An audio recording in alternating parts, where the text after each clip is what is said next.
Like, ooh, ayy, finally got that deal, got a pen in my hand. Ooh, ayy, like how you tryna buy who the hell I am? You can keep your cash, I'm not that broke. I won't sign no contracts, I do me. Y'all are canceled, stealing people's dreams, how can you sleep? It's all rap hoes, throwing cash in Lambos. I'm independent till I'm dead, I quit the music industry. I didn't mute my other one. So what's going on? Yeah, I've wrecked all this. On my end, not your guys' end. So what's going on with everybody else? We have 5,962 listeners right now. Nice. No, we don't. We have 5. You know. Well, you guys see what's on YouTube. I can see. Yeah, we got no Twitchers on right now, so no Twitchers. That's okay. Tanisha says hello. Hello, Tanisha. So what's That's going on? Every day. That's everybody's day. If I could learn to talk. I don't know how to English, so we're good Yeah. today. It's all good. I fit in here. I know it. Oh, I got a daddy longlegs coming down to visit me. Hey, bud. I had one in my car today, and so I said it for you. I was like, "Oh, you're cute. I'll touch you enough to get you out of my car." Yeah, I got. Oh, thanks, Frank. Appreciate it. I can't help but smile. I've been looking forward to this. I numbed it by spraying My de-stress time, actually. I can't believe that is a thing, but yeah. Now I got people calling me already. Crazy. I've been getting ready for a baby shower and a wedding. So. Baby shower and a wedding. That's what I'm talking about. Yeah, yeah. So, why didn't you say no? Because I love the heck out of and the way so the way he proposed was I had just told him that I loved him and he was like, prove it. And I was like, I'd marry you. And he got down on one knee and asked me. So I just asked you. I already had said yes before he even really asked. So that's what I'm talking about. Yeah. It's awesome, Tanisha, that your day's been quiet. I'll trade you. I'm like eating at the same time, guys. I apologize. I was so far behind today. Oh, yeah. Well, that happens, especially when you're a busy person. You know, you get behind and. Well, so how? Oh, go ahead. Well, I'm not cupping my roaches until the show, but I got everything set up for it now. Now, how many roaches do you put in there? I'm gonna have 50 counts, 100 counts, 250 counts of the various sizes. I'm taking hissing cockroaches that have pairs, 10 lots, and 3 lots of mediums, 25 lots of not red runners, goblins, and then that's it right now. Not bad. It's a few $1,000s in bugs. Yeah, what are you eating? Me? Wings. Oh, nice. I came home and ordered wings. I just got home, like when you had messaged me, and I was like, I'm trying to figure out the computer, and I'm not that great at figuring out his computer, so it may take me a moment because he wasn't even home from work yet. So I'm not even eating good stuff. I'm eating Marco's. Marco's wings. They're not the best, but they're quick. There you go. So I was at like all my stores like 3 times today, and the people that do know, they're far apart. So I was running around circles, and there's probably someone from my work watching this. Nice. But do better. Don't call me so much. Right. I sold some Isopods today, and I sold some snakes today, and so that was really awesome. What snakes did you sell? I sold the banana ball python I had up, and the blood red corn snake, and the anornithoristic corn snake. That's what I'm talking about. Yeah. Yeah. Pretty good. I have not sold anything in a long time. Like a long time. You'll get there. I'm starting out. I'm hatching my first gecko next week. There you go. Yeah. I just had 2 babies, as I'm sure you've seen on Facebook.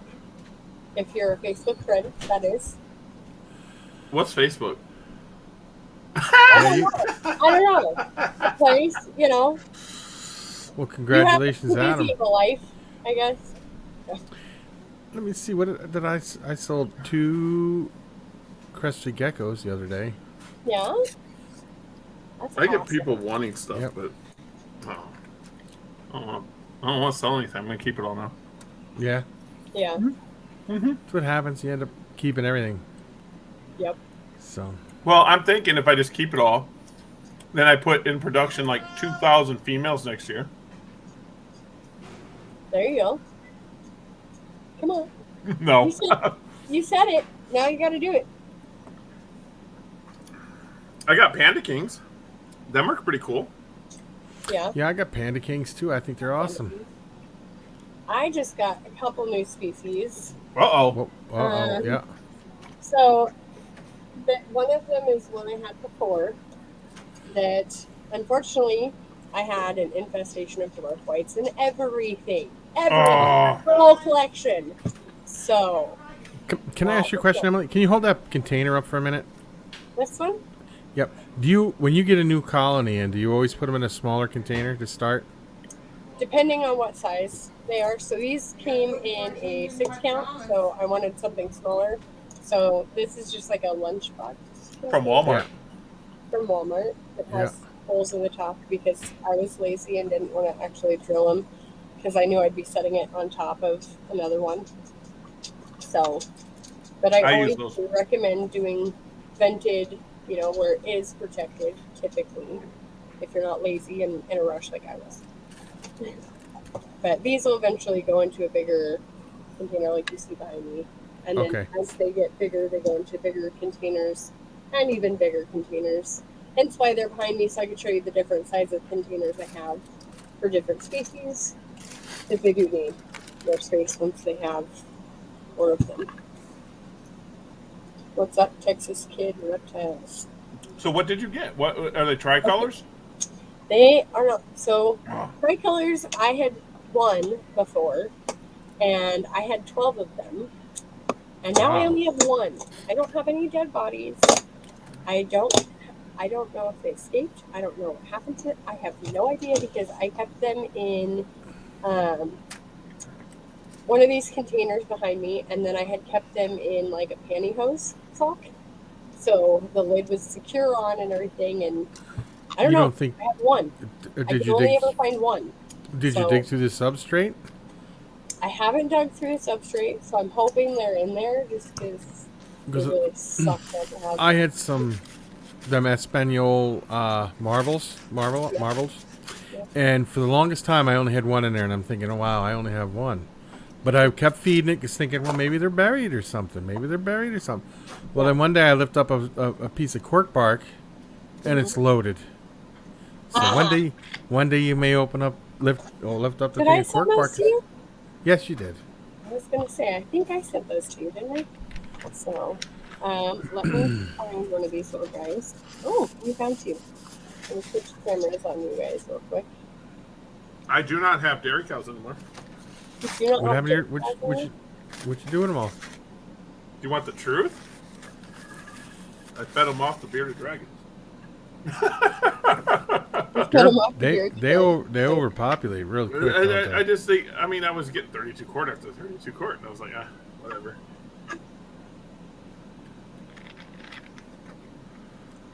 Well, there might be more in the bearded dragon cage. I just dumped them in there. Would you like more? No. Yeah, you want more? I got lots. I think I'm going to do other species. I don't know. I want tricolors, but I don't. Oh, we lost her. They're expensive. I did not kick her off, guys. We did not kick her off. She will be back. Don't do that with your rubber duckies. They'll be saying one day, well, here, I'm just going to feed them off to the bearded dragons. I was thinking about taking like 4 rubber duckies and putting them in a now monitor cage. Just to see what happens? To take pictures. To say, this is what I do with my duckies. Oh, I got you. Cameras. Yeah, now we don't got visual, but we got your voice. Oh, okay. Well, at least you'll that. I'm trying to figure out how to toggle between the 2 cameras we have. Don't you just have to put them both up and Gary have to switch between them? No, I know I can't do that. There Or was you a can- thing we I did can- it last time, and I can't remember. You can accept the invite on another device, and I can put them both up. Yes. Yes, that's what I mean. Then you can zoom in on it like you can, Gary, right? Yeah. Tell me what you did. There we go. There's one. Can you see me? Oh, Mhm. crooked? That's one camera. So, there we go. We need this other one. I don't know if you can see.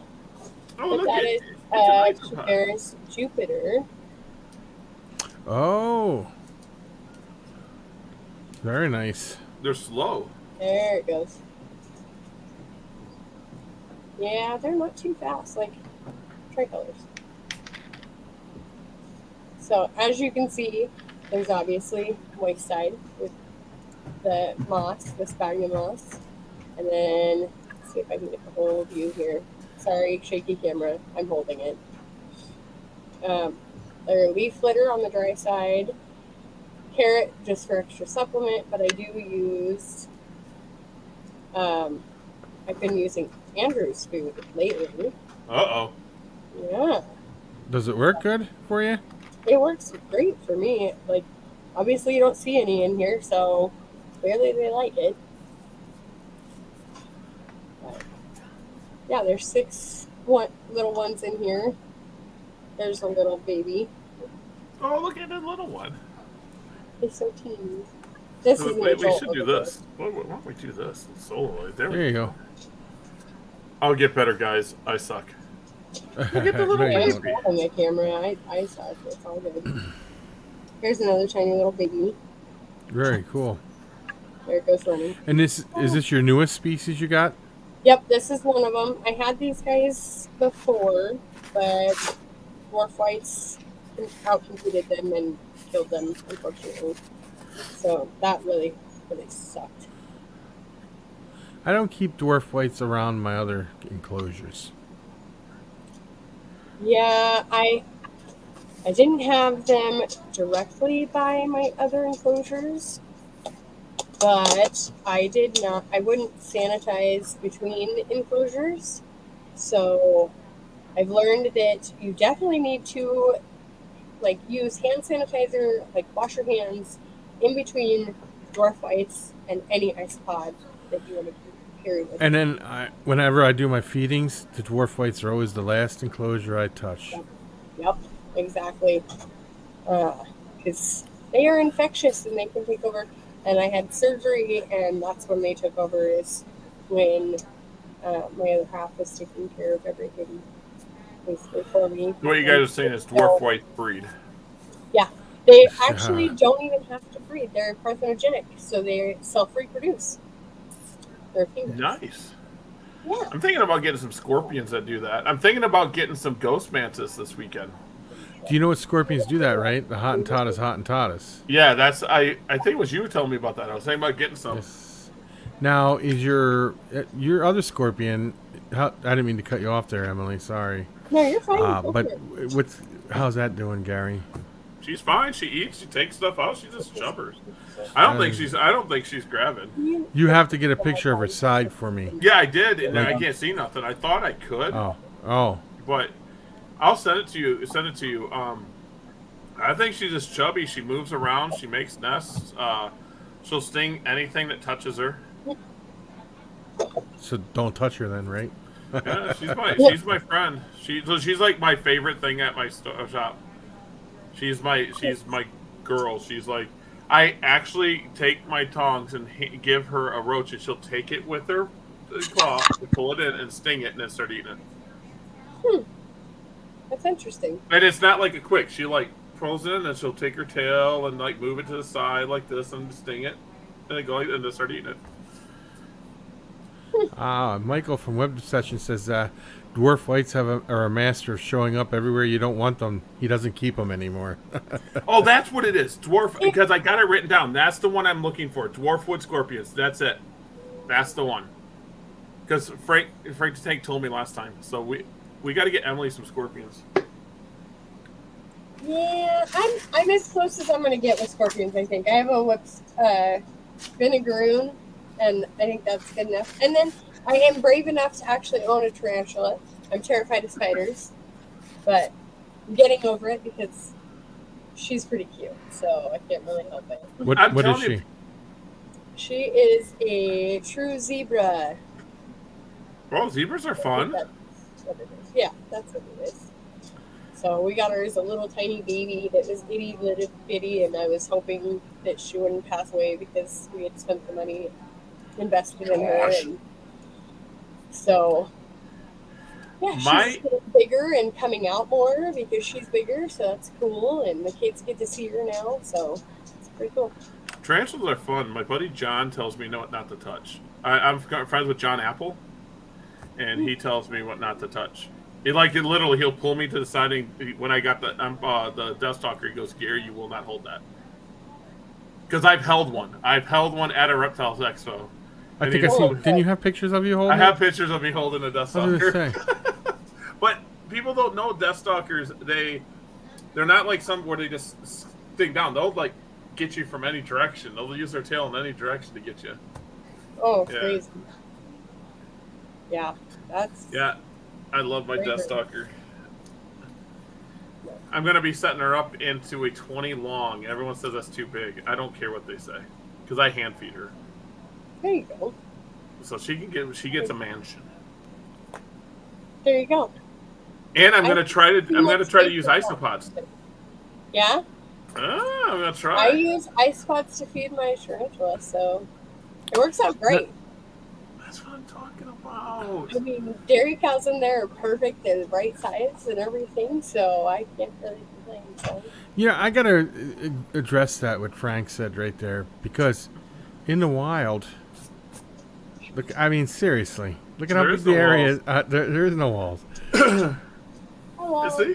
Hello. Hi. This So- is my oldest, Tristan. He wanted to say hi to everybody, so Jump on, have fun. this is the show I watch every week. We don't know what we're talking about. Eating dinner and everything. So, how's that? Yeah, I'm getting. I need to get isopods from you, and I need to send you stuff. You want some roaches too? You're talking to me? Yeah, you want some roaches? I'm down for some roaches. I I got. have some already, but they can always be more. My friend Heidi, of Zeno, is excited. I've added red runners to the breeding colonies, Yeah. so I'm breeding red runners. I am actually trying to be one of those people that breed the blue deathfang beetles. So Oh, that would be sweet. I know, right? I'm following in the footsteps of somebody else. I don't know if I can mention names. So, Yeah, you can mention anything you want. well, I'm following Russ from Aquarimax. I'm There you listening go. to his advice and asked him, about the whole tank setup that I have. I have a 40-gallon breeder, basically, that I set up with moisture gradient and leaves and hot side and a bunch of dead insects for them, which obviously as ice pods die off, they go in there. So that's So they- fun, and That's cool. So you're I'll just walk doing along. tons of different stuff. yes, Obviously, Frank has done it. So maybe you should talk to Nice. Frank. Yeah, Frank. Well, the Frank, Tank. you and I are going to have to chat too, because I think there's no such thing as too much information on anything I own and stuff I that I agree. don't own. I think that finding out more and research is amazing, but also talking to experts, people that have done it, who've been in my shoes. By all means, I love learning. So That's what I'm talking about. And I don't honestly know what the best small scorpion is. I'm probably the worst person to ask because the more it can hurt you, the more I want it. That's me. Like legit. The more it can hurt me, the more I want it. And Adam, I'll get in touch with you tonight or tomorrow about that. But do you know who John Apple is, Emily? I've heard that name, but I don't think I do He's- know them personally.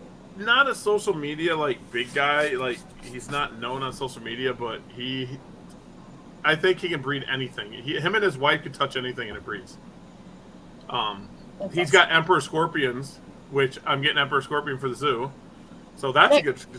You should get an emperor scorpion. They don't sting. So the pet store that I sell to locally for isopods and, you know, anything basically, if I have it and I'm looking to, yeah, you know, sell it, rehome it, whatever, then they usually will talk to me about it, or we just talk because we're friends anyways. They just hatched out some emperor scorpions. Emperors are fun. I remember when I used to run some pet stores, emperor scorpions were the ones I just pick up, put on, and put all over my head. Yeah, we've had them before. Like, we've rescued a pair of them. They were in a basement that a teenager had left, and the mom was like, "I'm terrified of them. Somebody come help!" And we were to the rescue. So we had them for a while.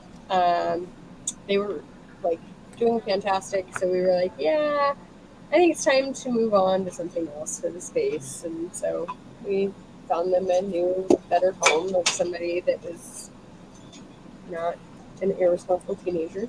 So, not that teenagers aren't, that they're all irresponsible, but, you know, that one was. So.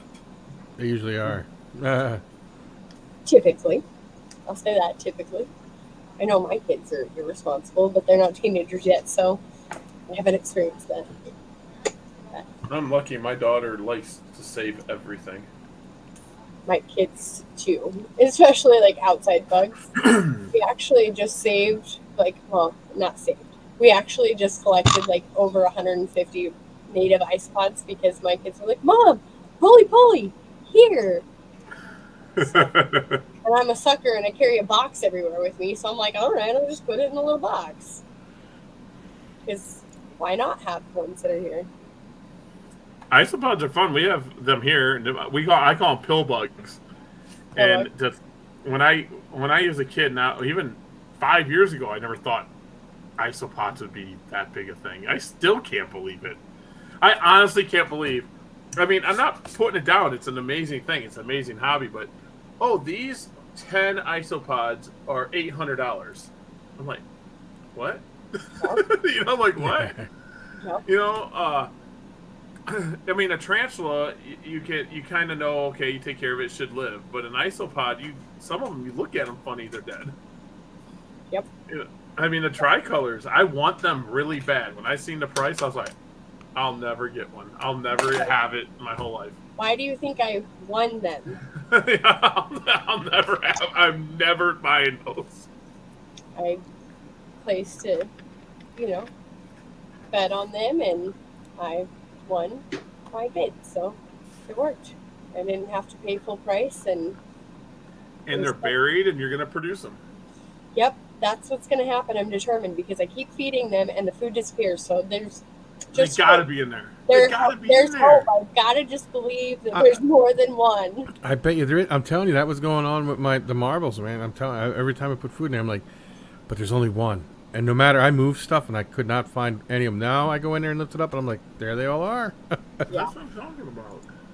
A lot of my colonies are working their way back to getting their population up again because of competing with dwarf whites for a minute there.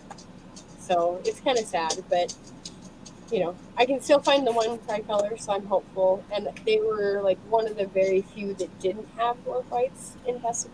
And for those of you who don't know, dwarf whites are teeny tiny and itty little tiny grains of rice. Yeah, basically grains of rice. And so they self-reproduce. Just one of them can produce hundreds of them. They also they eat the same thing as regular isopods. Instead of when you put springtails with isopods, they eat a different food source. So they can't outcompete each other. They complement each other very nicely in an enclosure. But when you have dwarf whites in with another isopod, they compete. And typically, dwarf whites can reproduce a lot faster than any other isopod that I know of anyways. So, and that's crazy. I didn't know that dwarf whites didn't need a male and female. I didn't know that. I didn't for the longest time either. And so, learning, a constant thing.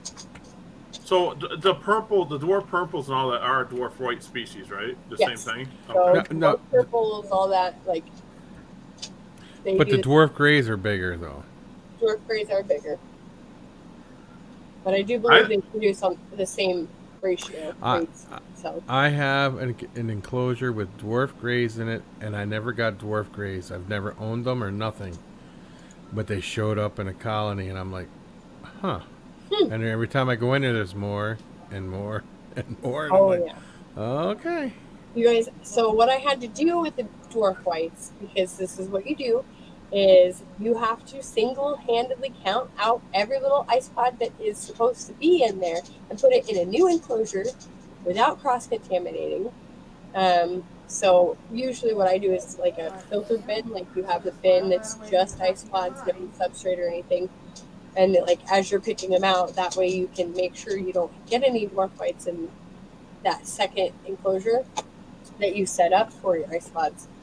And then you take all of the dirt, everything, the tub, everything, and I dumped all the dirt into a big container because dwarf whites are a great seller for me, so that's the only reason I keep them around. Otherwise, I probably would have just been and done and washed my hands with them. I should have burned them up. But Freeze them. I probably would have burned them if I could. But like I had to bake wood for weeks. I had to start over on my leaves, which is fine. I have a ton. But I put them in this giant Costco-sized like container to just propagate in there.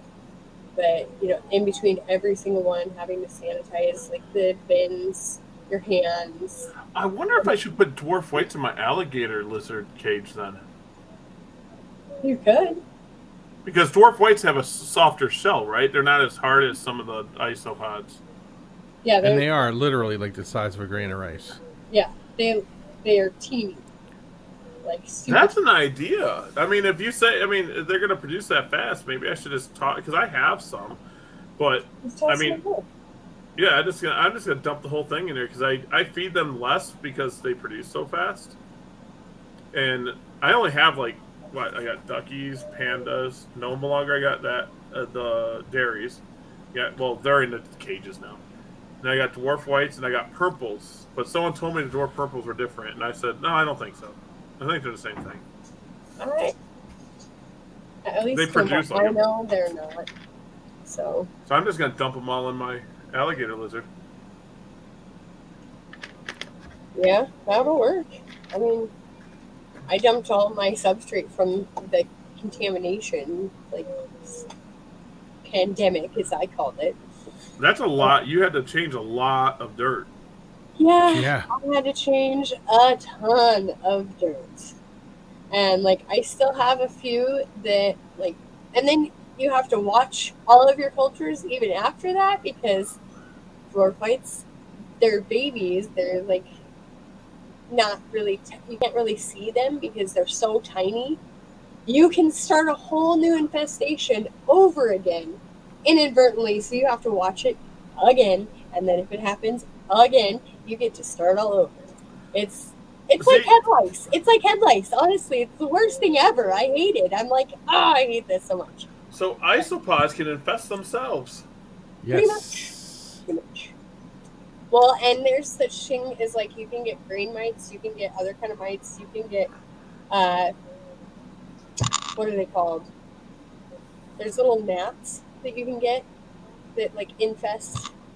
Yeah, I get the worst. Spiders will eat your isopods, and then you open it up one day to go feed, and you're like, oh, thanks, buddy, for killing so many. Yeah, I get gnats with the roaches, but I only get gnats with the roaches on feeding of, like, citrus days. So once they dry out, the gnats go away. Everyone asked me about that, and I'm like, well, I keep them dry. Red Runner's like it a little more, humid, so I've got to see what's going to go on with that one. But yeah, the fruit flies, or whatever they are, I hate them. I hate them with a passion. And just so everybody knows, I do breed my isopods for pets, for food, for, selling. all purposes basically of Isopods. That's what I breed them for. I think So somebody dwarf whites would be a good one for like dark frog people too. Yep, they're great for dart frogs. Also, morning geckos. Morning geckos. Oh yeah. I never even thought of morning geckos. Yeah, So I have them in my morning gecko enclosures.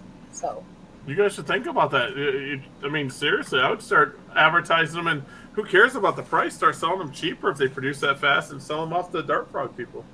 yeah, That's it.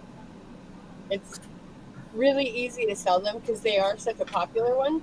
Most people have heard of dwarf whites and them being an Isopod, so and being a cleanup crew. That's probably the one I sell the fastest with the pet shop. This is them, the dwarf whites. See the mantis. See, that's what I'm telling you. I'm getting them ghosts. I'm getting ghosts. The reason I'm getting ghost mantis is because they can be communal. That's pretty cool. So I'm gonna get like 3 of them and put them in a tank, and then of course they're gonna be spoiled. They're gonna be hand fed. So they're gonna get whatever they want. Right. That's pretty cool.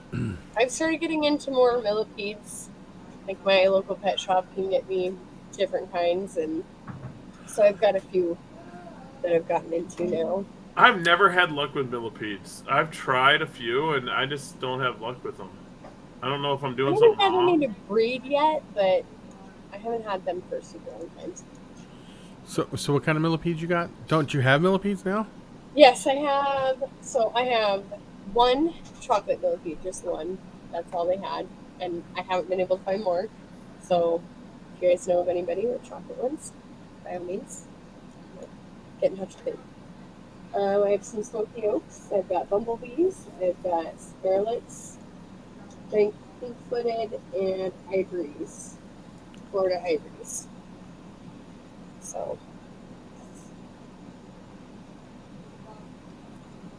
I wanted to show you guys my newest little additions that we've got. See if I can make it work on this camera. I don't know if you can see that well. Oh, he's a tiny. There's a little baby. You just hatched that out, am I correct? Yes, I did. It was born. So I had 2 eggs, and typically I've not had both the eggs from the clutch hatch the same day. And these 2 decided to hatch the same day. So there's That's one awesome. there. Congrats. Thank you. And one here. Now you need to keep them. I'm going to Forever. because I'm hoping they're going to be, well, I don't really care if they're male or female. I'm going to keep them because one is a yellow brindle and the other one looks to be like a reddish kind of tiger. So I don't know on that one. I have to talk to some more experts about the morphing and all that because I'm not so great with the crested morphs quite yet, but I'll get there. That's what I'm saying. Just slowly but surely get there. You're gonna rock it out. Yeah, button. Of course I will. Come on now. When I want to know something, I go and I find it out and I start learning more and more, and every day learn more about it. I like little baby geckos. That's my favorite thing in the world. Right? I think they're so adorable when they're little babies. And I was telling the chat, I'm not getting rid of any geckos this year. I'm keeping them all. Yeah. They're my friends. I don't have friends, so I just keep my geckos. You got. I know.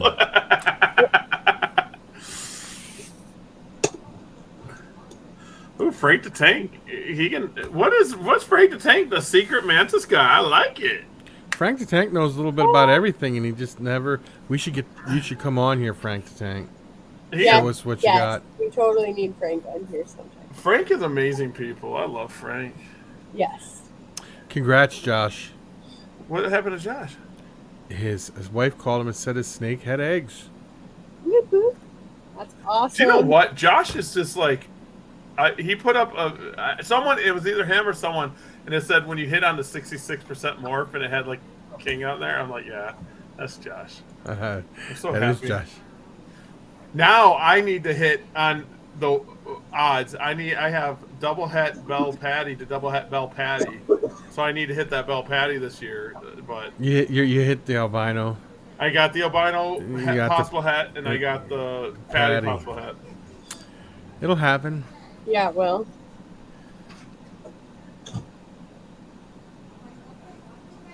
Doom, boom, doom. I Fun times. yep. my most like recent babies that I've had is the Cubaris red edge white face, and so I was super excited about them. I'm trying to find one so I can show you guys. Red Edge are real cool. Yes, they are. Well, and from the strain I have, these ones glow in black light. So, well, their edge does, anyways. I have one on my hand. Oh, and he fell because he went down on my tip of my finger.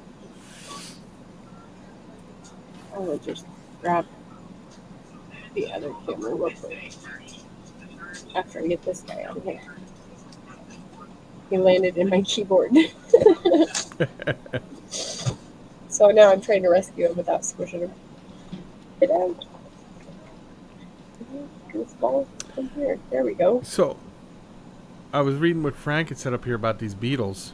I Yeah. was trying to rescue that guy, and he said his neighbor, they all died because his neighbor's poisoning. Now, does that mean he was poisoning for bugs or something like that, Frank? Because I know where you live, and you live in Camden, and them are all row homes, and I was wondering if your neighbor spraying for bugs killed your bugs. That would upset me so greatly. Angry Atrox is on here. Todd, how you doing? Did you rescue it? Yes, I rescued it. Now, No. we go to our settings. Hopefully this doesn't just shut it off. There we go. Boom. Boom. Boom. See this tiny little guy back here, but there's a couple of them. Oh, there, I seen it. Yep, right there. There we go. There's one. Oh, look it. And then a second one. And then a little tiny baby right here. A little itty bitty baby. Here's a little itty bitty baby too. They love the moss. All my isopods love the moss. Well, Yes. isopods do not have lungs, they have gills, so they can't breathe without the moss. So the moss is necessary if you want your isopods to live because they will not breathe without it. Yeah, mine always over there. And then I found out like my powder oranges, I don't even put too much wood in there. I just put the crumbled leaves and like little pieces like that, and they like it more. Yeah. It wants to focus so bad. There, nope. Those are cool. Love these guys. I just had a total of 3 different broods, so I was really excited. That, and it was my first time seeing them actually mother, like isopods mothering each other, like they're young. Because I haven't been able to catch that with like my Hoffman Sagi, who are known to do it, and so it was nice to be able to see these guys do it. And they're scattering. There's quite a few in here, so. There we go. You see, Frank, that's my biggest fear, man. Because I had my neighbor over here had this pine trees that had spider mites in it, and they sprayed for them, and I was always worried that if they do that again, they'll wipe out my stuff. Miles is here. How you doing?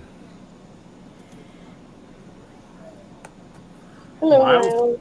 Miles has geckos. No, yeah, does he really? I thought he only. I didn't know he had geckos.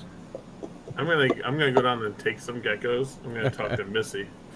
Missy's the boss. Ooh. Nice.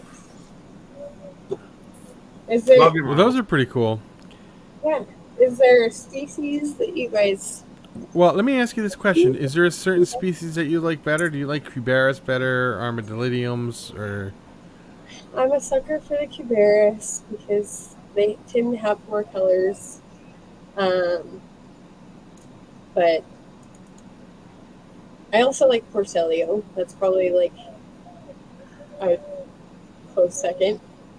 I don't know why, like Cubaris there's that like element of like challenge because they are typically longer to breed.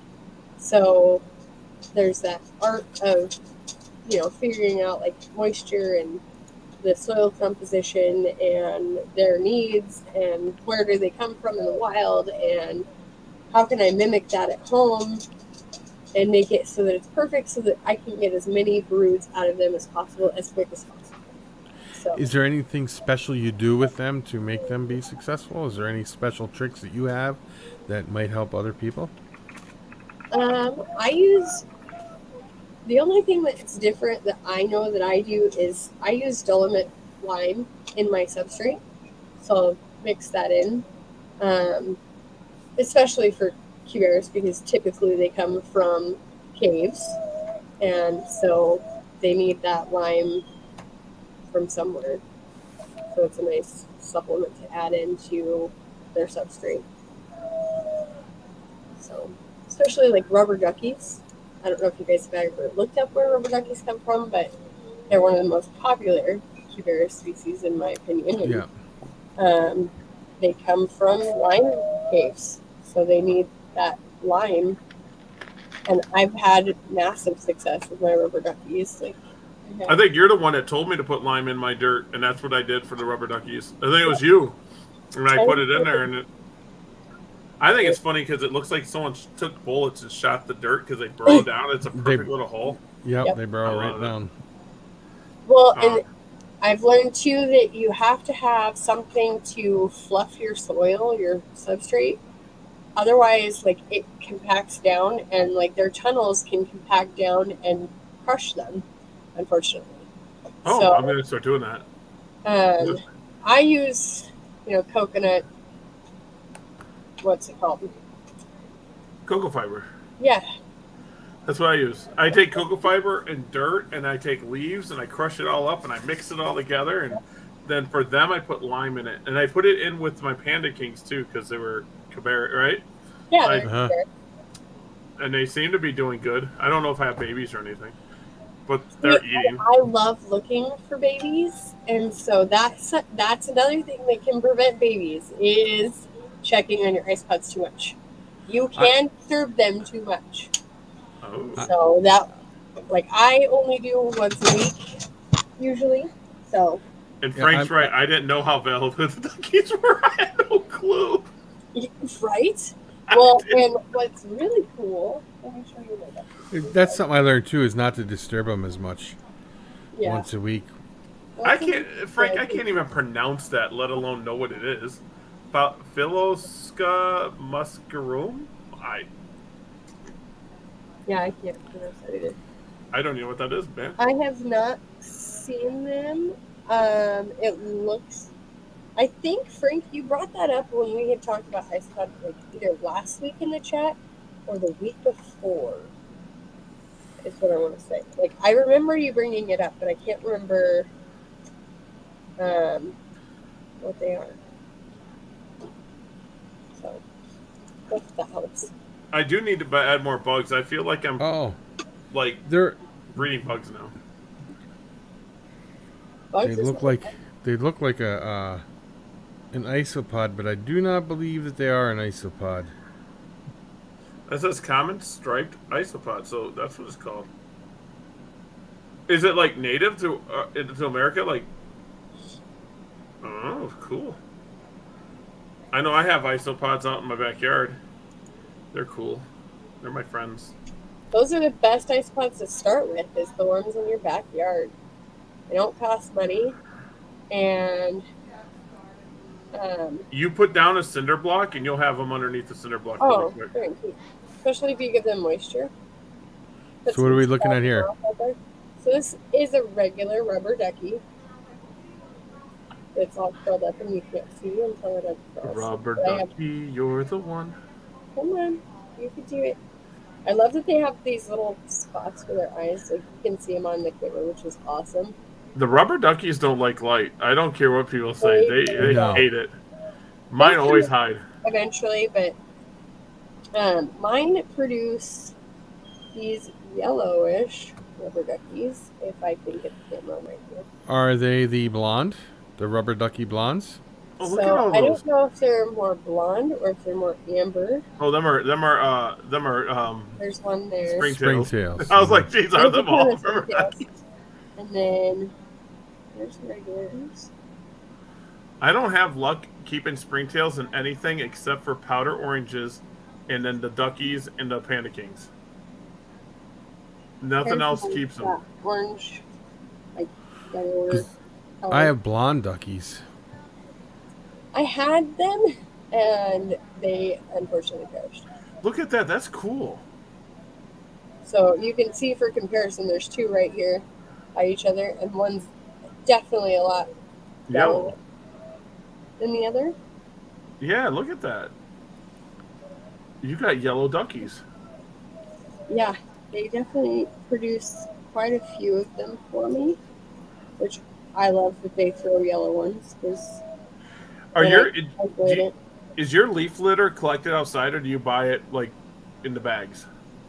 I actually, so what I do is I have clients that I clean houses for that when fall comes, like I have them not spray anything on the trees and stuff for the whole year. And if they use any kind of anything, then they let me know. But they're kind enough not to, so that I can use it for my Isopods. And then I will have, like, they'll collect up leaves for me and bag them, and then I just come and pick them up. And then I have, leaves for ever and everybody. That's what I'm talking about. Because I collect outside because I don't spray either. We lost Yeah, the I video. don't spray either. Yeah, I'm trying to figure out what it was again. But yeah, I collect outside. I don't spray, so that's what I do. And then I have a friend that now he's getting out of it. Yeah, I'm talking about you, Nico. I used to get leaf litter off him that he got for the dart frogs, and I'm telling you, my isopods love that stuff. Yeah. They'll just, I crumble it up, and yeah. What I have most of is maple leaves, just because that's what a lot of my clients have in their yards is maple leaves. But I do have a mixture of stuff that has been given to me, and so I'll use it and throw it in there. That's what I'm talking about. It's cool. See, I like using maple or oak. Oak works too. Well, and when I was in Michigan last November, I got a bunch of huge maple leaves that I had picked up and collected, and I got a bunch of mushrooms that I found, which was really cool because it was November in Michigan.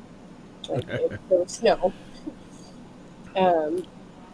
But it was really cool to collect all that stuff and then to see my Isopods enjoy it and love it. And so, because I usually have a long-lasting food source in their enclosures, squash, potatoes. I've used potatoes anyways. Mushrooms and carrots, they're all pretty long-lasting food sources. And so that way, if there's a week that I can't get to the food source, I can get in real quick, water, and then walk away. Because I have 2 of these racks behind me full, and then I have more in another room. So I think it's 73 species after that's a lot. A lot. I know, that's a lot. That's a lot. I know, and I had lost 73. I had lost. See, 10. I have mushroom species that are growing around here too, but I don't dare feed them to anything because I think they would die. Yeah, see, the ones I had collected looked a lot like the ones they looked just like the ones Wally had used and Wally had gotten. So to me, that felt safe, and I had made sure that I baked them before I used them, and they worked really well. I still have mushrooms in my enclosures because it's lasted so long, and I love it. I'm heck yeah, and they love it too. They are always on it. It seems like. So. I posted pictures of these mushrooms up on Facebook, and there was an expert that came on and looked at those mushrooms and said, because I said, can anybody identify? Yeah, I these identified mushrooms? them. I identified them. Yeah, Gary, the expert, said they're a fungus. Nice. Good job. See, I'm good. You're good. I'm that guy that if I was in the wild, I would not eat mushrooms. I wouldn't hate take them. no. I hate them.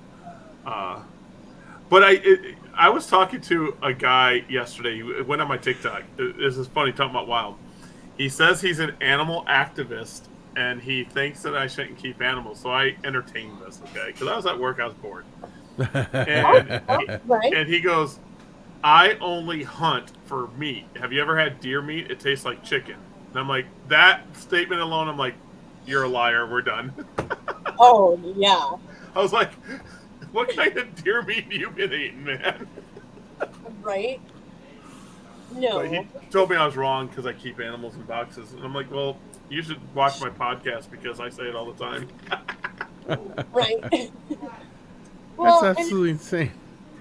It's insane how, like, they just see these pictures online and they are like, you know, all of a sudden they're experts and they're like, how dare you keep it in a tiny little tub like that? And like, no, it doesn't live in there. It's there for transport. Like, I'm thinking like isopods. They produce so good. I mean, people save species. Like the crescent gecko would have been extinct if it wasn't for us. That's true.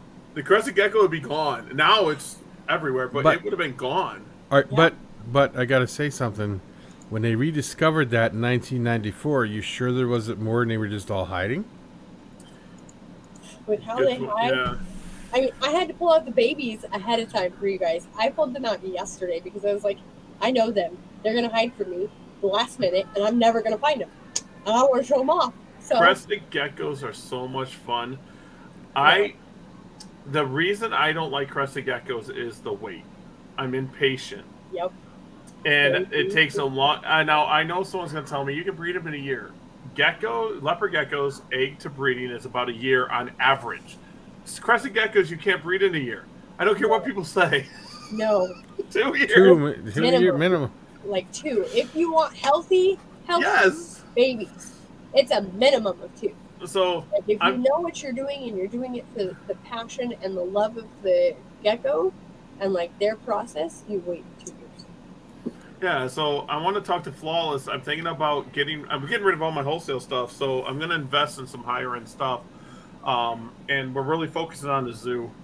I have a friend of mine that is putting all the city and state and county laws in my zoo. I'm going to post them so everyone knows the laws and stuff.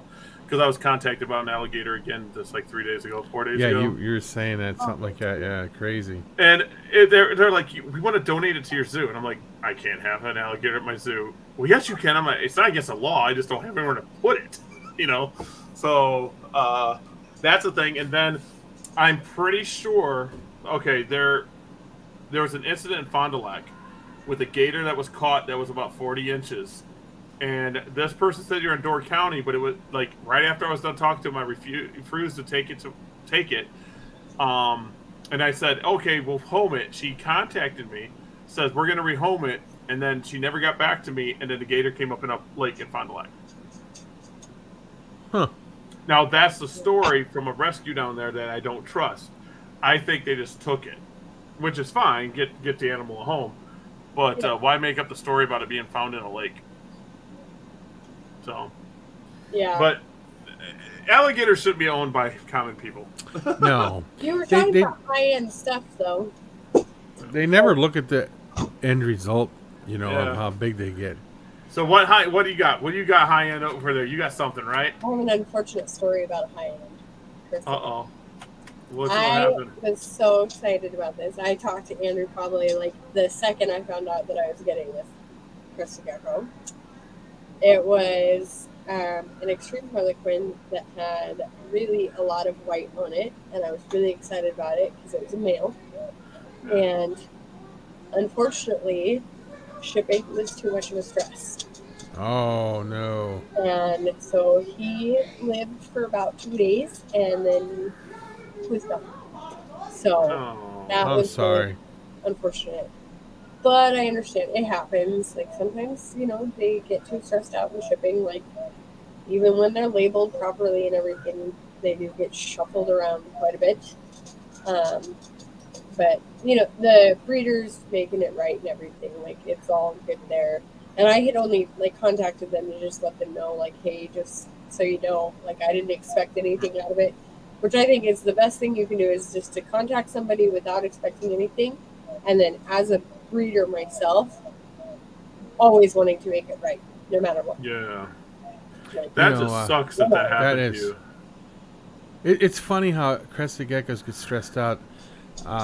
We went through the whole 4th of July with no problems, but the next day somebody lit an explosion out front, and my crested gecko dropped its tail. I was like, oh, "What in the heck?" yeah. So it can happen, I guess. But that's totally, it's just. I'm sorry that happened. You're looking forward to it, and then, boom. Well, and he came like 10 grams heavier than he said he was, and I was so excited because that means he's like 6 months older than he said he was. And I was really excited for the potential of like breeding projects with him. But there's similar ones he has. I just haven't decided on which one, and I'm like kind of timid about it. So Yeah. I hate shipping animals. I've been doing it for years, and it's still the thing I hate more than anything is shipping animals. yeah, shipping sucks. If I could, that's why I don't advertise online. And it's like if you know me and you contact me, I'll ship it to you. But when people that know me kind of know the danger in shipping. Um, Yeah. oh, jeez. I mean, yeah, shipping sucks, especially when you're waiting for that animal that's one of a kind or one of a kind to you, and then you care about that animal, you get it, and if something happens to it, it's more crushing than the money. It's like, oh, you wanted the animal, you didn't want the money, you wanted the animal. Yeah. It was really hard. I cried quite a bit. Well, it doesn't help that like I'm pregnant, so I'm emotional as it is. I'll admit to that. But to have that one go, I lost it. I was really upset because I was in love with it before it ever showed up. Like I saw a picture and I was in love, and I just knew that was the one for me. That was the one I was looking forward to. And you're in the And corner of I the got country. it for a heck of a deal. I got it for a quarter of the price that it should have been. So I was like, that's even better. Like that was a bonus. And now, like, of Didn't course, make it. I didn't make Yeah. it. And it's like, of course, And you're up in the corner of the country because you're in Washington, right? I am in Washington. I'm in Spokane, Washington. So I'm not near Seattle. That's the total opposite side of Yep. the state for me. I do not have a lot of rain typically, except for this year for whatever reason. But Bigfoot.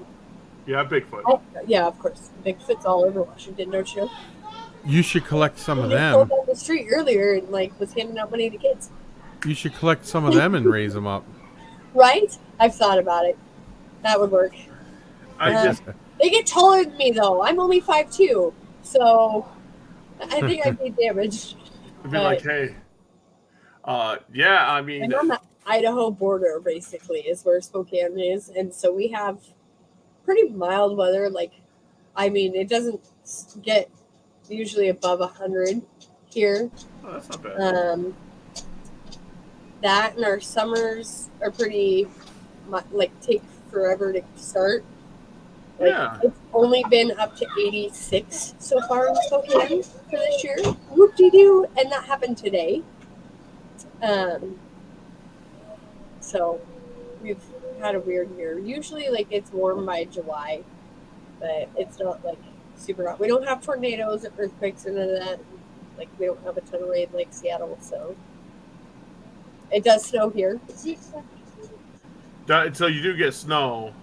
Yeah. Do get all 4 seasons, which is nice. Okay. I love it. But everybody always is like, oh, you live in Washington. Does it rain a lot there? And I'm like, I'm on the other side of the mountains. No, it does not rain a lot here. I'm not by the ocean. That's awesome. That's like a 6-hour drive. That Spokane, Washington. I've been through Spokane. Is a beautiful part of the country, and I've been to Seattle. I drove Washington, and people don't know Washington is like wilderness. That's what it is. Well, except for the middle of the state. The middle of the state is absolutely flat, nothing. Yes, it's surrounded by wilderness. So Bigfoot stays at the borders. Of course. Stays at the borders. But that was the thing that I remember when I was in Washington. They have Bigfoot posts. I never knew there was a Bigfoot post. I stopped there and they sell Bigfoot stuff and Bigfoot cats and Bigfoot this. And I'm like, okay. I'm like, do you guys got proof that there's Bigfoot? He goes, all this stuff here. I'm like, oh. I have a cast. I bought a cast of a foot. It's somewhere. It's like this big. Yeah. I think I spent like $50 on it, but I mean, you have to have Bigfoot's cast, right? Yeah. So, what kind of crested geckos are you wanting to get into? Well, I really want one that has a lot of white. I really want like a lily white, but they cost quite a bit of money, and that was just outside of my budget well, it's outside of my budget until after, I don't know, I have my wedding August 20th, my baby shower's tomorrow. I've been going like a crazy mad woman, going all over the place. Have you thought about contacting our friends Flawless? I'm sure they can work something out for you. Flawless, I love them so much. Yeah. See, watch, I'll show you. I See how much I love them. See? Bam! Yeah, I know, the hat. This is my thing. Yep. I Oh, my love- stuff's out there in the other room. Oh, this is like my pride and joy. This is like my favorite thing anyone's given me. Is this is like I just and then when I watch his videos, he has his flawless hat on. Tell him to knock it off. I'm done. Me too. He needs to stop knocking on my door. But yeah, I mean, they have that program where if you do their Patreon, that it goes to anything you want to buy. So it's not losing money. It's kind of like a layaway, and then you can use that money to buy something. And I'm sure they'll work something out if you want a lily white. That's who I'm going to. I want to get the dark stuff. That's what I want. And I want lily white and the dark stuff. I have a dark one. Do ya? Everybody knows. That's sweet.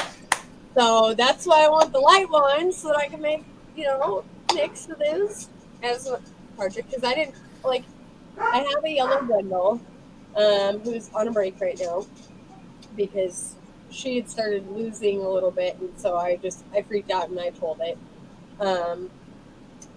And then I have one male right now that's a Dalmatian, a yellow Dalmatian. Okay. So he's perfect for the yellow brindle. I gotta see what my dog's barking at. I'll be right back. Roof. They're probably barking at stuff. And then, I have a sonar mango, and, well, she's like a red. Somebody told me sonar mango wasn't a thing. The mango's not a thing? Yeah, somebody told me it was, and I was like, I don't know about that, but okay. She's super red and orange, and she's gorgeous, and she just got up to size for me. I've had her for over a year now, and so that was really exciting to be able to start breeding her. I was like, sweet. So you're going to have some cool stuff. Yeah. That's what I'm talking about. I'm telling you, talk to Flawless. I mean, they're great people. And, I mean, they might be able to don't take care of you enough where you can get your lily white and make it happen. Yeah, definitely. Some of my favorite people there is. I don't have a lot of time, but I try to make time to watch their stuff. Yeah. I get that. Like, I watch you guys every week. And then there's, we have this magical dinner time that we put everything away. But we make the exception for you guys. Because I will in and not watch you actively. So I'll say in the chat, hey, going to eat dinner real quick. Be back. Because I'm usually in the chat quite a bit. You are. You're always here. You're awesome. No. And then I'll put you guys off to where we can listen to you during dinner. And so it works out perfectly. See, I do that too with a lot of podcasts. I listen to Evan's stuff, and I'll listen to it when I'm driving to work or at night when I'm going to sleep, and I'll listen to a podcast 6 times because I'll fall asleep and it's playing in my ear. because I know I wear headphones, guys. I wear these headphones right here. If people don't know, JBLs make some awesome stuff. They make awesome stuff. So I love my podcasts. And then same thing with Andrew when he does his late night stuff. I always go back and listen to it. Even if I listen to it live, I go back and listen to it. Well, thank you. I have to. I got to support you guys as much as I can. Time is just something I don't have. I need more time. I need to quit my job. All right, Andrew, your dog can bark. But we're a show, dude. We're an animal show. That's what I was thinking. An animal show. Yeah, we're in an animal show. An animal can make noise on an animal show. I don't know if you heard that, but that was that was awesome. Oh God! Now you got him going. That's awesome. Right. Yeah. I love animals. Like my kids were up there roller skating. I was like, "Come on, guys, stop roller skating! Stop roller skating!" But they asked my kids roller skate in the house. So yeah. So crested geckos. We need to get you leopard geckos. How many leopard geckos you want? 50, 60, 100? See, I'm watching somebody's leopard geckos. I don't have the love or passion for them like I do for the crested geckos. So I'd rather not get into leopard geckos because that's a good reason. I don't have the love and passion behind them. Like have you thought about gargies? I do want to do gargies for sure. Like gargies I are awesome. love them. I don't know what it is. Like I guess they just have these derpy looking faces that just attract me. I don't know what it is. It's derpy. That's what they are, derpy. I have morning geckos, but I'm kind of like they don't need me. They don't like the morning geckos. I'll never do because they'll get out, and then I'll have little geckos all over. I've not had any problem with that. Like I don't know. I have I, a problem with like finding their eggs. And people are going to laugh at me. Hissing cockroaches can climb walls. Okay, they can climb smooth surfaces, but everyone said that they won't if you keep them fed. Well, I keep all my stuff well fed. No, they still got out. I'm still finding before I put them in a sealed container. I'm still finding baby hissing cockroaches in my gecko room. Yeah, see? Oh goodness. So it had to be one litter that got out or brood or whatever it is. So I probably got like 30 to 40 that got out. And now I got them in one of them sealed ones, and now they don't get out anymore. And I have thousands of hissers. Yeah, see, and Vaseline I should have used too. He needs to go away. I have more of a passion for leopard geckos than I do crested geckos. Oh, you guys got to check this out. So we print tape converters. This is the yellow brindle in there, but we print these right here, and then this is plexiglass, and this is real glass on the bottom. We print them with our 3D printer. Oh, So that's very good. Oh, that's a 10-gallon tank. It's going to take like that. We convert basically fish tanks into tanks, like the terrariums. You could sell those.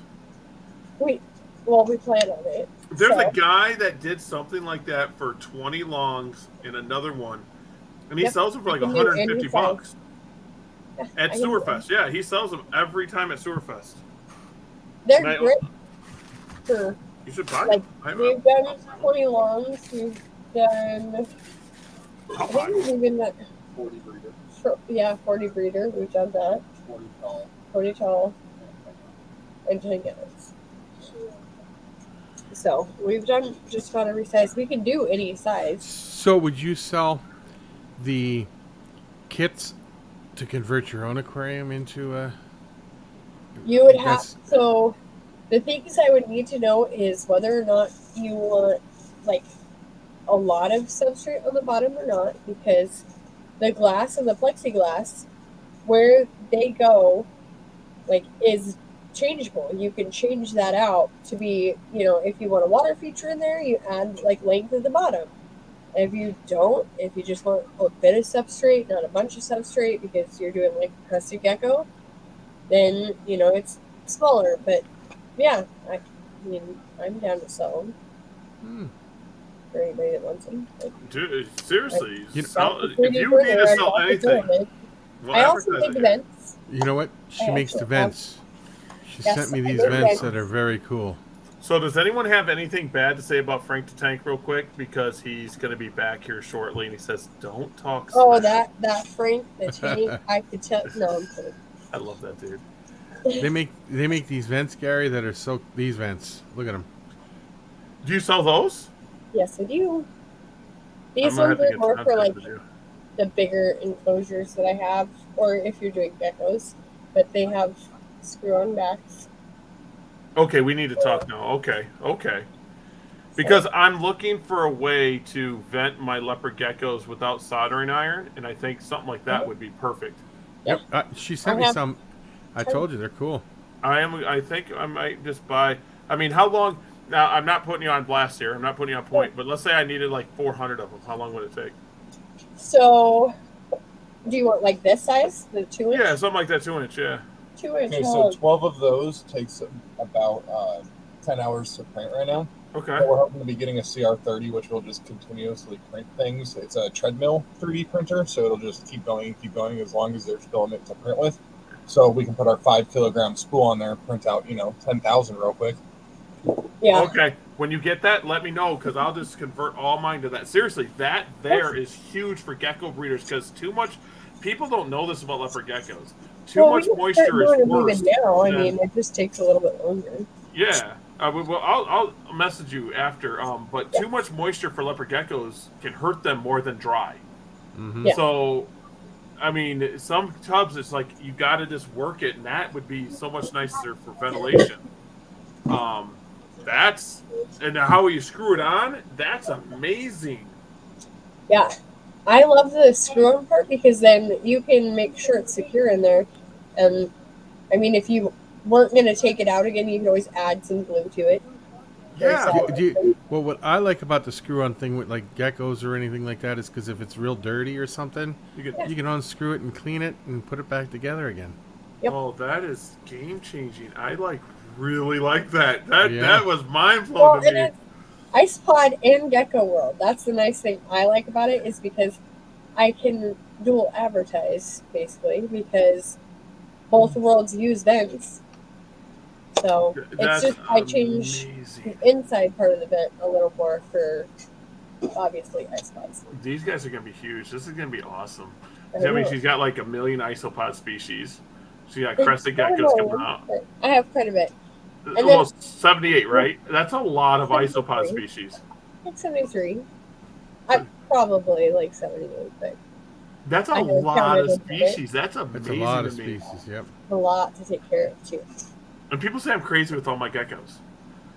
I'm not crazy. See, I'm not crazy. Oh no, I have snakes, which I Yeah. can show you like my coolest snakes if you want to see that in a minute. I Yes. also I have in front of me, I think the coolest species that I own that I traded for, so I didn't have to pay for it, which was awesome. That's a nice thing about owning expensive kind of isopods, which I still owe you some, which those are coming. I haven't forgot about that. I wanted to mention that. But I wasn't worried. I know you're not worried, but I want to make sure I acknowledge it to you on a regular basis so you know that you're not in the back of my mind, that you're at the front, and that you are important. So, thank Frank, you. I do believe so. What the crosses? Yes, I do believe that there are some out there. A Um, lot. I think there's, in my opinion, it's going to be unpopular, but I agree with Andrew. I think there's a lot more than we think. Yep. Um, Because it's hard to tell. yeah. That's why, I mean, even when it comes to leopard gecko subspecies and stuff, it's hard to say that's a Turkmenicus, and this is a macularis, and this is a fuscus. I found fuscus the other day, and I can't get someone to sell me a male. So if you got fuscus, I want a male. Do you know I posted that picture? I sent it to one of our friends there, and he thought that's what it was when I grabbed that Yep. of the Max Snow today. Oh, he thought it was a fuscus, huh? Yeah, because of Look the at color. those. I Isn't that cool, they're guys? cool. These are Porcelio Yep, Porcelio. They look like they're saw blades. They're very cool. They're giants. Yep. Yep, they are. They are super cool, in my opinion. I love that they bunch together too. They just like stay Now, together. with the expanses, are they like Are they territorial like the Hoffman Segai are with I males like fighting? I don't think so, because if you see, I can't point, but there's the biggest one is a male, and then there's another male because At the bottom down there, they're there's a male. yeah, there's another male, and they always stay together. I've never seen them have a problem. I have like plenty of space in here for them to spread out and be separate if they wanted to, if they were territorial, but I have not experienced them being Now, territorial. how often do they breed? Are they like ones that breed once a year or continuously around the year or what? I am not entirely sure on them. I know with my other expansive species I had, it was like every 3 months, but I just got these guys, so They're very nice. I think they're gorgeous. I love that their antennas have black and white on them Yeah. pattern, and that they're so big, and that they're one of those like flatter species. Yeah, I like how they look like saw blades. Yeah. Right? They're pretty cool. They're super awesome. So I just got some of these recently, which I think is great. Oh, there's one. Nope, they're not. They're like light. And then I have. Spectacular. Oh, let's see if I can get it to stay. I gotta show you the other new species. Let me grab it a little bit. It is right here. I love that they're all within reach. So these are the cappuccinos. Let's see if I can find them. Chinos with a cap. Yep, cappuccinos. They are one of my favorites because they are so teeny and they are just gorgeous and vivid. So there's one right here. You get it. There we go. Oh, there it is. See it? Yep. Yep. If I get on the right side of I like how she uses these containers too, because I use the same containers. I love that you use the same containers. Yeah, you get them in stacks for cheap, and I got my Panda Kings in one of those. Look, Yeah, that works. He's like, I'm cool, I'm good. Yep, this one's like, I don't mind the light. Go for it. And then, oh, they're under the leaves. These guys, I noticed, have liked a lot of moisture.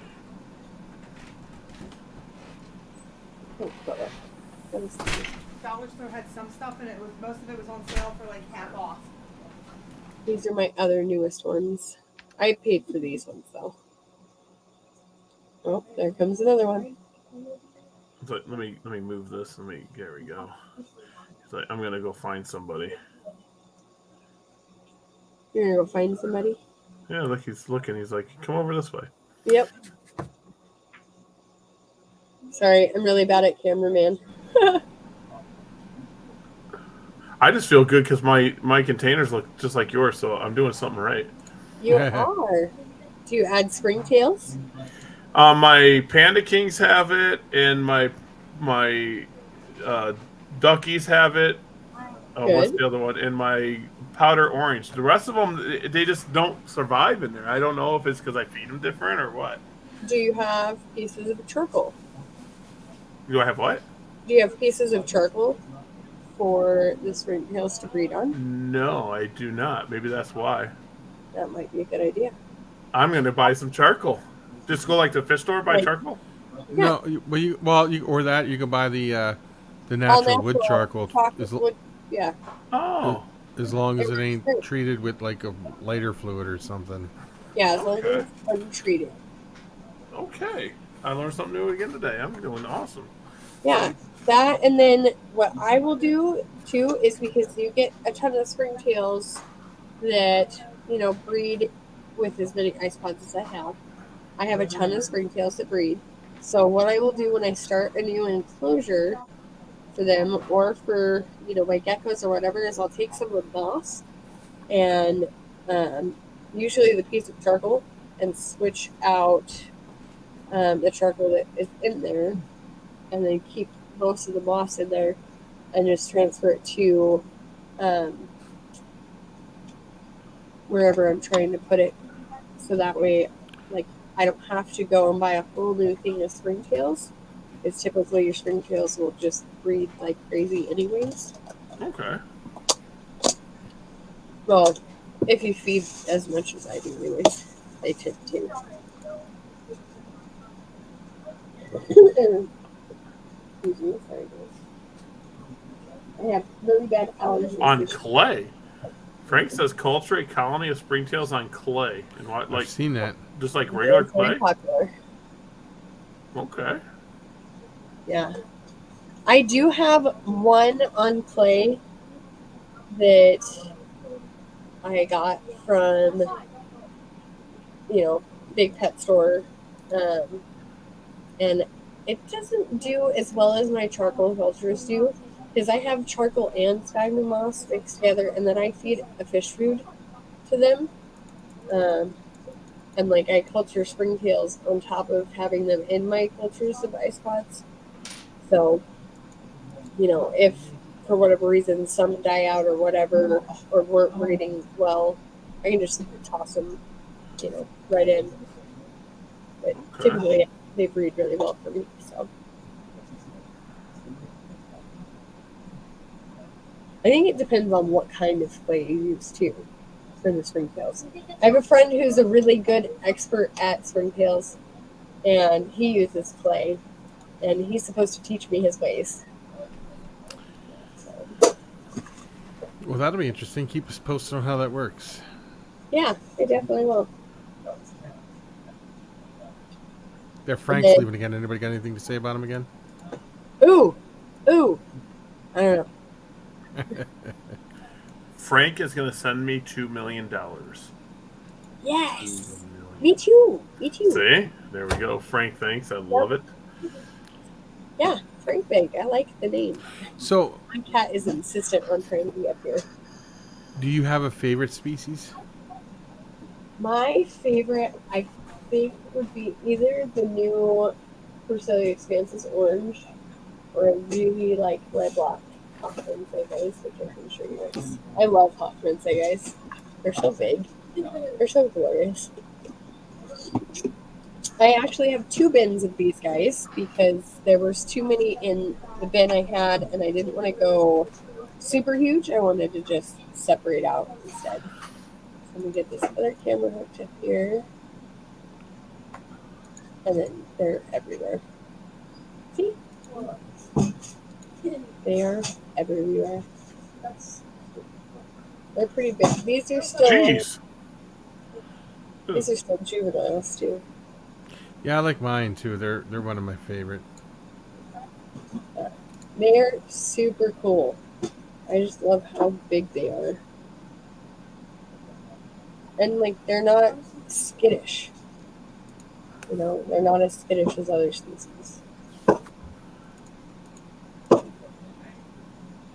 Babe, could you grab me the Super Mojave? Please? Gotta show you my favorite snake next. But as you can see, they're all over the leaves too. They love their leaves. So I have 2 enclosures that have similar amounts in them. Which is cool. Oh, I'm so shy. Okay, let me set up the other camera to show you guys this guy, because I think it'll work out better. He is very shy, but here's my Super Mojave Belle. You're going to come out and show everybody your beautiful blue eyes. Very nice. Yes, he is actually got the least amount of white, or the least amount of darkening on his head for being a Super Mojave that I've seen.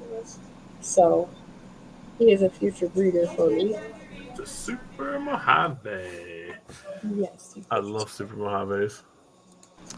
Super Mojaves and super, like the Bell complex, are very big in the hobby still. Yes, they are. He's my dream snake, so this guy coming to me on a trade was glorious. Love you too. Oh, I know. he's still getting used to me, so he's all shy and like, what is this? Very cool though. Very nice. You just picked this one up. Didn't you just get this one, or Yes, did you have so this one? Yeah. I traded him for. I had an 8.5-foot red-tailed boa that somebody who breeds rats wanted, and so I was like, well, I don't breed rats anymore, so why don't you take her? And what did you want to trade me for her? So I got a couple of ball pythons out of the deal, and it was great. I got my dream snake out of it. That's what I'm That's talking awesome. about. That's Right. perfect. I know. Now, do I was you plan to get more in the future at all, or?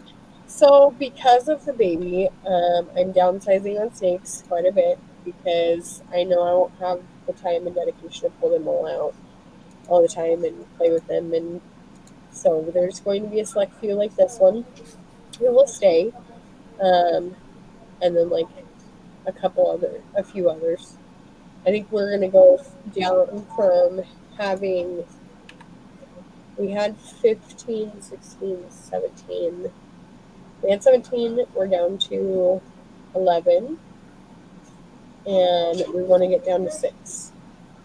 So we will get there. I just found Panda Kings for $29, 15 of them.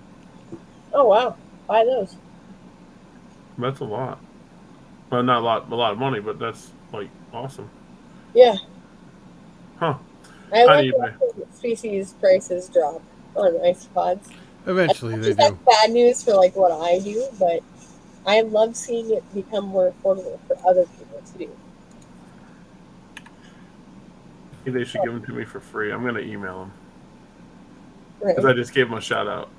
Oh, I just There gave you you go. a shot. I don't know who they are. They're on eBay. You should sell stuff on eBay. You should sell like stuff on eBay. I do actually. Oh, do you? Is that you? Probably not. I haven't posted on eBay in a long time, so. Oh, I was gonna say that's what you should do. Yep. Here, we get you guys dwarf whites, $25. I don't Yeah, even cost $25. Come on now. I heard she wants a whole Over bunch. 50 I of heard she them, wants so- everybody to pitch in and everybody buy her and send her a container Dwarf of white dwarf colony. whites. Yep, yep. Nope, please don't. You know what I want instead? You can buy dwarf whites from me. That works. No, I'm gonna go ahead and order these dwarf whites sent to you. I'm gonna order 10,000 of them. Oh god. I just throw them in the container, the Costco container with everybody. It's like, thanks. Maybe I'll burn a few just because they invaded and killed. Look at 150 rubber duckies for $1,000. Is that a good deal? That's a good deal, right? That's not bad. It's a pretty good deal. I tell you what I'm gonna do for you, Josh. I'll sell you a Bell Cipher for 6 G's. There you go. See what he says. Right? I don't have a Bell Cipher. I don't even have a cipher in the house. Yeah. But I know John sent me that Bell Cipher picture when he produced it. I was like, are you kidding me, dude? Really? Are you kidding me right now? He'll sell you a cipher for $3,500. Really? But I need it to be clean of Marble-Eye. You want to see No, some I of don't. that? I don't even think Marble-Eye. Me and Evan were talking about it. I don't think the Marble-Eye is that big a deal. I just don't. The 3D printed thing. What is that? It's a dragon. Oh, it's a dragon. Oh, They 3D printed it. It's very nice. dragon. You guys are pretty talented with that 3D printer, I'm telling you. Oh my. So Jacob is talented with it. I know how to push a few buttons, but he knows how to like make this really cool, detailed stuff happen. So it's pretty cool that he's gotten this far. It's cool. It's a dragon snake. Yep, and it all moves like I can't remember the word for it. oscillated. I think is the word. Now, is there like a dream isopod that you would want? A dream ice pod. I want more tricolors. I'd love to be able to successfully keep those and breed them. That'd be cool. I also trying to think. I like more of those like Porcelio expansus species. I love those. Like I want not the orange version of the ones I have. Josh, I think you're right. They would sell at the Reptile Expo some dragons. I think those dragons would sell at Reptiles. And if you keep both ciphers and one's not het trumper, now we're talking. Right. They're Gary's. Is that hard to do, Gary? Honestly, What, to prove it not het trumper? no, to have them not head trimper. Well, no, there's clean out there. And his okay. is only his female is 66% het, so he just has to. Now that he's got a male, he'll prove it next year. I'm rooting for him because I hope and pray it's not het trumper. So Yeah. Yeah. See, Josh's Oh. daughter wants one. See, they want a dragon. They can name it We make Draco. shark ones, and we have like snake ones. We have all kinds of options of different like oscillated toys like that we So make. you're a 3D printing machine over there. We print a lot of stuff, a lot of toys, really, for the kids. That and then things that are useful, like the vents and the conversion kits, and like fish tank blockers for like planted tanks, because we have fish too. Yeah, we have everything. I swear to God. And you're having another child. Okay. Okay. Girl this time. So let me ask you, are you guys having kids just to clean tanks? No. Actually, so I actually have a brain tumor that causes my body to not want to become pregnant. So we had tried and found out about the brain tumor, and they told us that we couldn't get pregnant. It was a 1 in a million chance. They said, don't even try. Like, there's no point. It's not going to happen. And, a few weeks later, we find out we're pregnant. So it was a big shock, especially because my fiance now, soon-to-be husband, my kids are not his biological kids. This is his first biological, so he was scared out of his mind at first, of course. Which, I mean, if you have kids, you know that terror that you feel because you're like, holy crap, this is real and this is happening. And then you get excited, which he's totally excited about. Especially after finding out it was a girl. Because we were like, please not another boy. We can't handle another boy. We don't want to handle another boy. But, so this was really a blessing. We, won the lottery with this. Well, congratulations. That's what I'm saying. Everything's going perfect. Yeah. It's going to go was amazing. really awesome.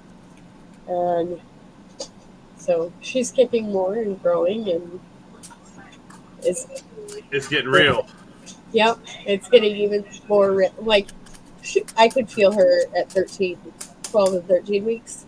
And so he started feeling her right about 14 weeks. And we're at 18 weeks now, which I can't do the math on right now.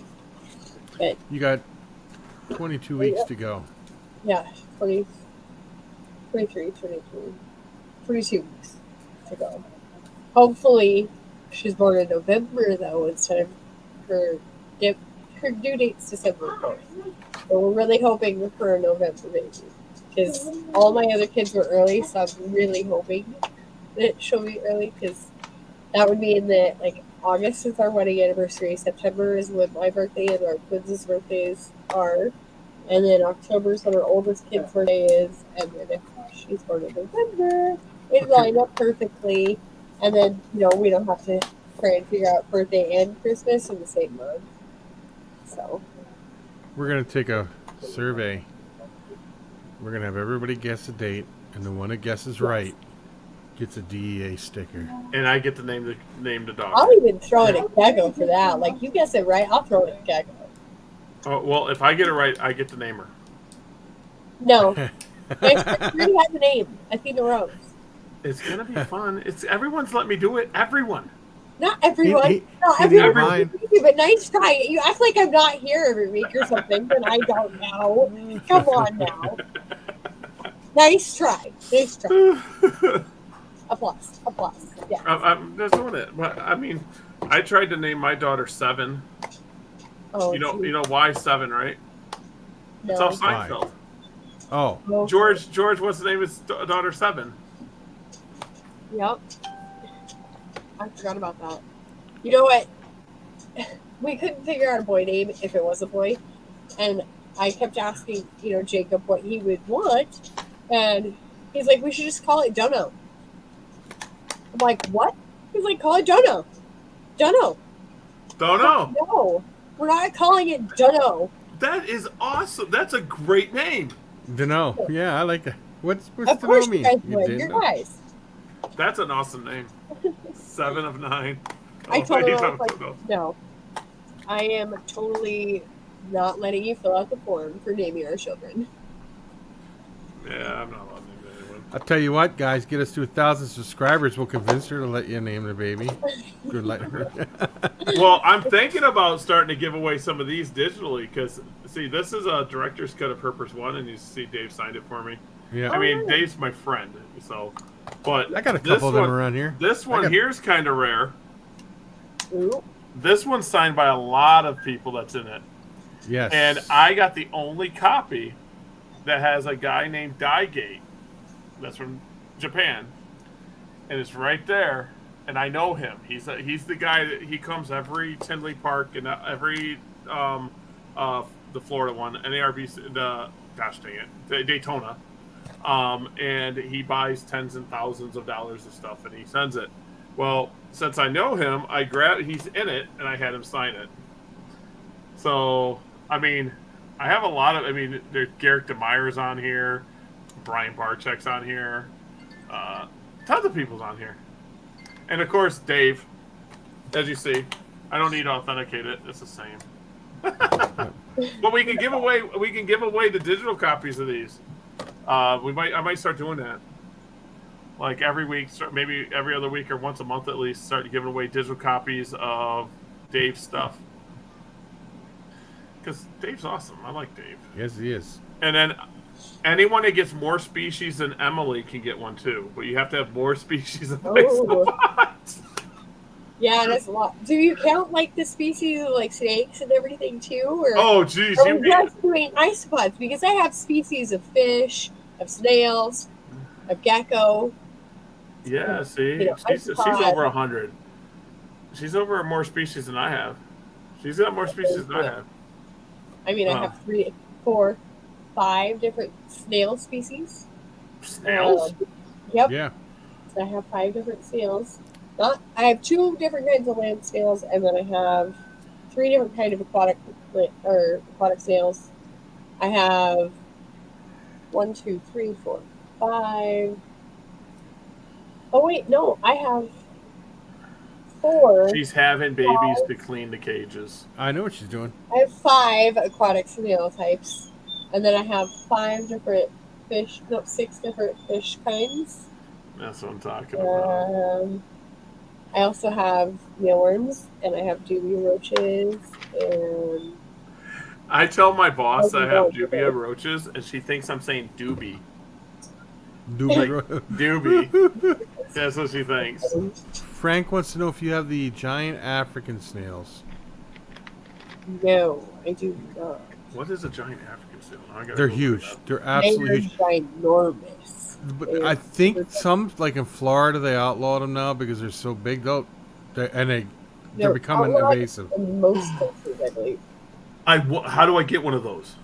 Well, some of them carry meningitis, so you got to be careful. Do what? I think that's why they're meningitis. my state. You know, spinal meningitis that makes your brain swell up and kills you. Yeah, a lot of them have that. So you can't touch them. Some people do. I mean, it depends on which ones you got, I suppose, and where they came from. I know down in Texas they're outlawed because they're out of control in Texas. Yep. Them things are huge. Yep. Okay, guys, I am going to go to this picture, see if I can make it bigger here. This thing is huge. Is this real? Let Absolutely. me see if I can find a way to make it go over here. Yeah, let me. This is real. Yes. That is insane. I didn't know that was a thing. Okay, I want one. But you said they can give you meningitis? I think if they're wild ones, they can. But I don't know how it works with ones that are captive bred or something. I don't know. Yeah, I don't know either. I know that they're outlawed in a lot of different places, though. Oh, that's the coolest thing in the world. I know they're outlawed in Texas. I know they're Florida. I don't know about this. Like, they're probably in Oregon because Oregon's outlawed almost everything. I mean, do they eat more than just veggies and fruits and stuff, or what do they eat? I have no idea. No. Okay, clue. I got something. I'm looking it up now. If I can you imagine having that where I could have it at the zoo and take it out? That's amazing. Learned something new today. Yeah, they're super cool. Okay, I don't think I'd want one, though. I do. I would name it Gary. Would it would. meow like a cat? Yeah, it would name it Gary Probably. after SpongeBob. Yeah, you meow like a cat, right? Yeah, like a cat. Meow. I should make you. Well, I should change that. Send me a message, Frank, later, and I'll make you an admin of the chat. I gotta get some admins like Adam on here and stuff like that. Maybe Josh, and just so they can I think post. Josh should be one. Yeah. Yes.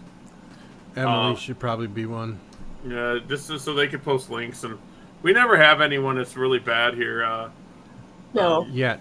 I But just the have more fun. people we get, Yeah, and I'm not joking. You guys get us to 1,000. Share this and get us to 1,000. I'll give away a pair of bloods.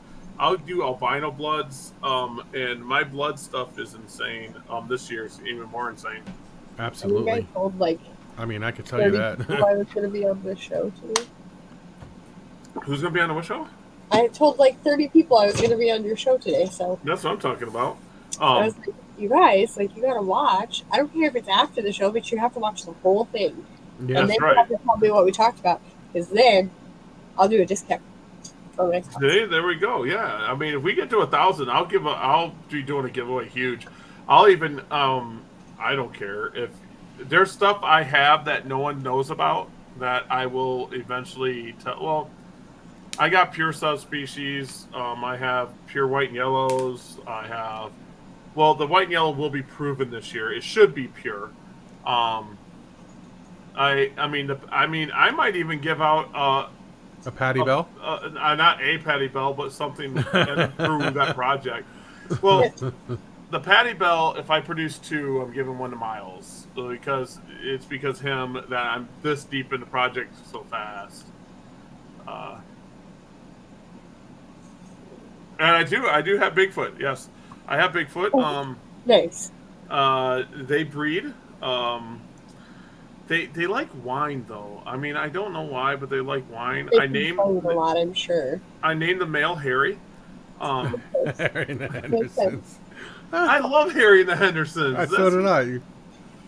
They should make a part 2, but all the cast is old now. They should always Really make a old. part 2. I miss Harry. Didn't they make multiples of it? Like, they had like 3 different movies. Yeah, but they're not the same cast. They were like knockoffs and Yeah. almost like Dumb and Dumber. I like the Dumb and Dumber series, but Dumb and Dumber and then Dumb and Dumber, whatever it was, the one without the original cast. Yep. They don't recognize it. Hey, look, it's another one. It's a dragon. Yeah, this one has like a different filament Color. with, Yeah. so it's got 2 different colors on it.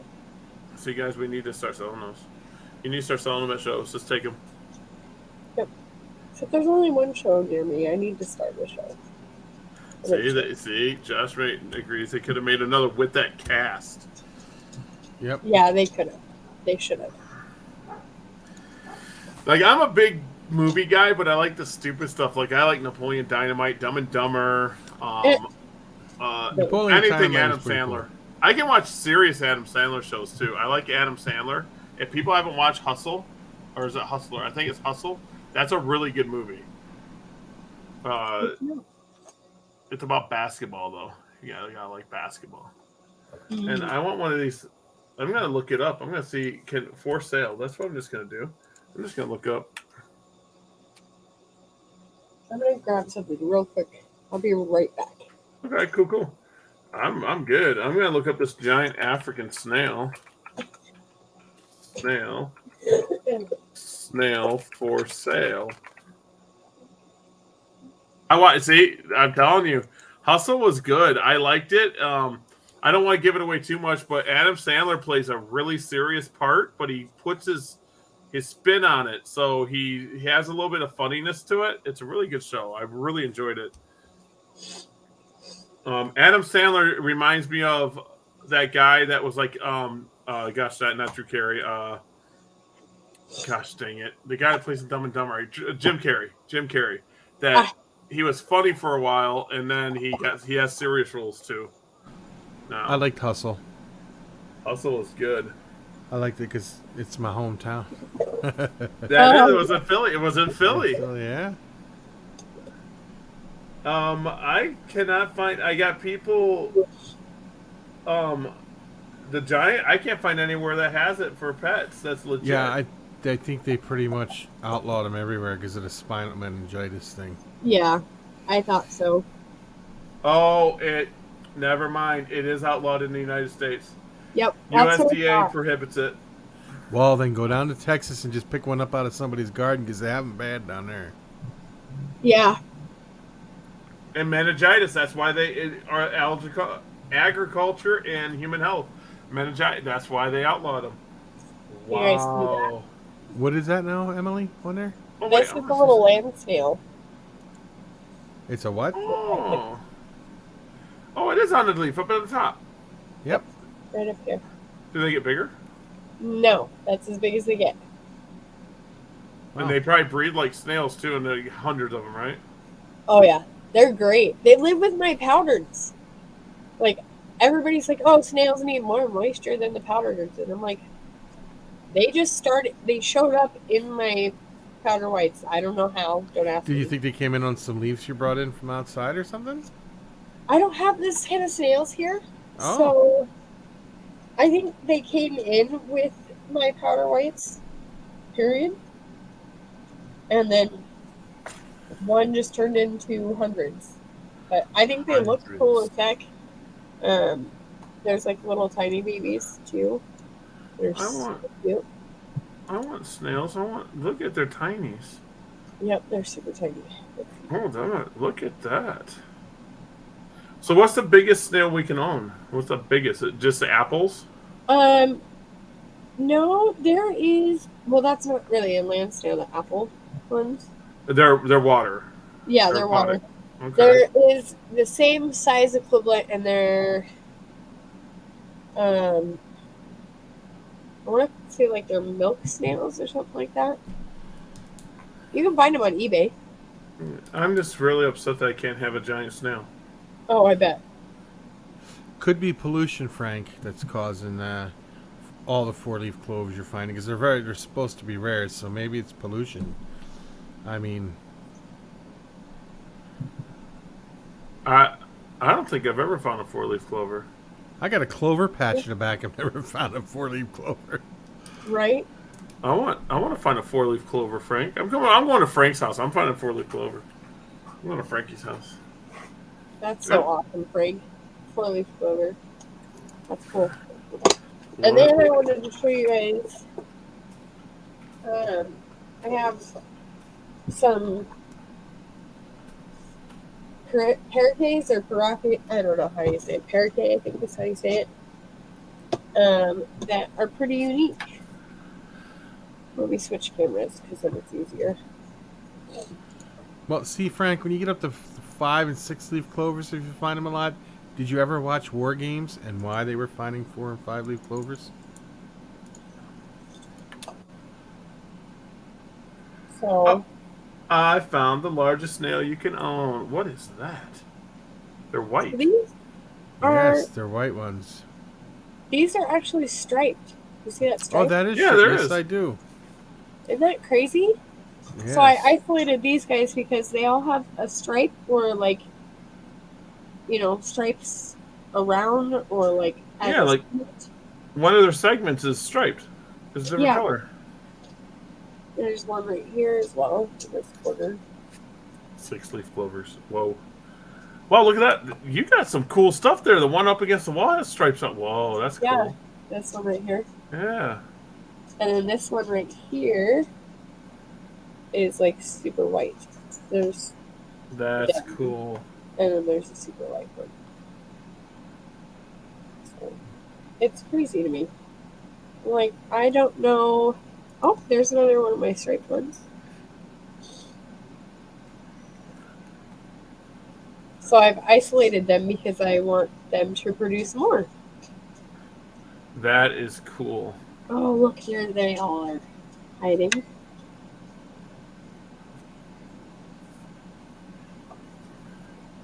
You got a lot in there. Yeah, I have a ton in here. I just started noticing it in my bin, and so I started pulling them. I was like, well, why not? We've got plenty of them. So these guys breed like crazy for me. They do really, really well. But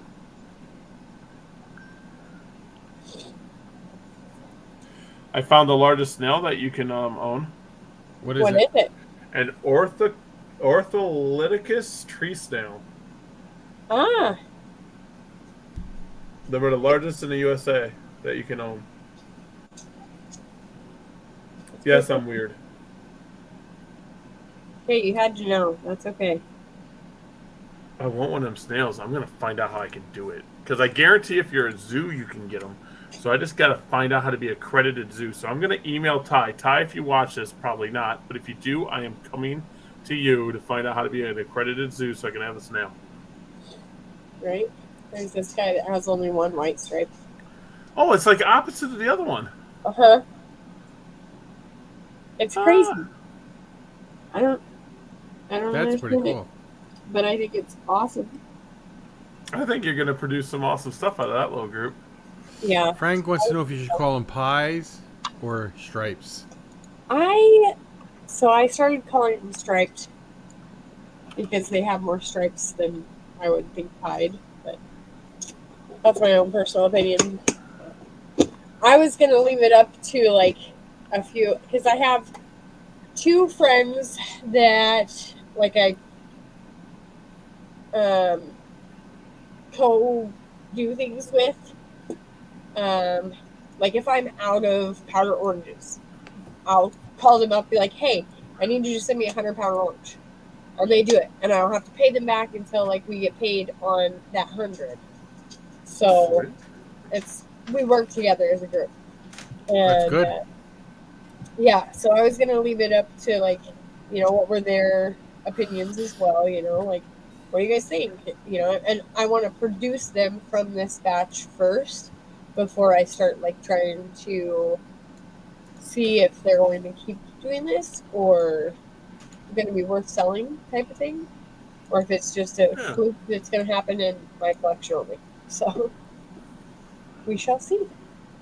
But I thought they were totally cool to bring out and show you guys because when a new That is. morph happens, like it always is really popular, and I'm like, I have a new morph that's coming out. Like this is pretty cool. That's what I'm talking about.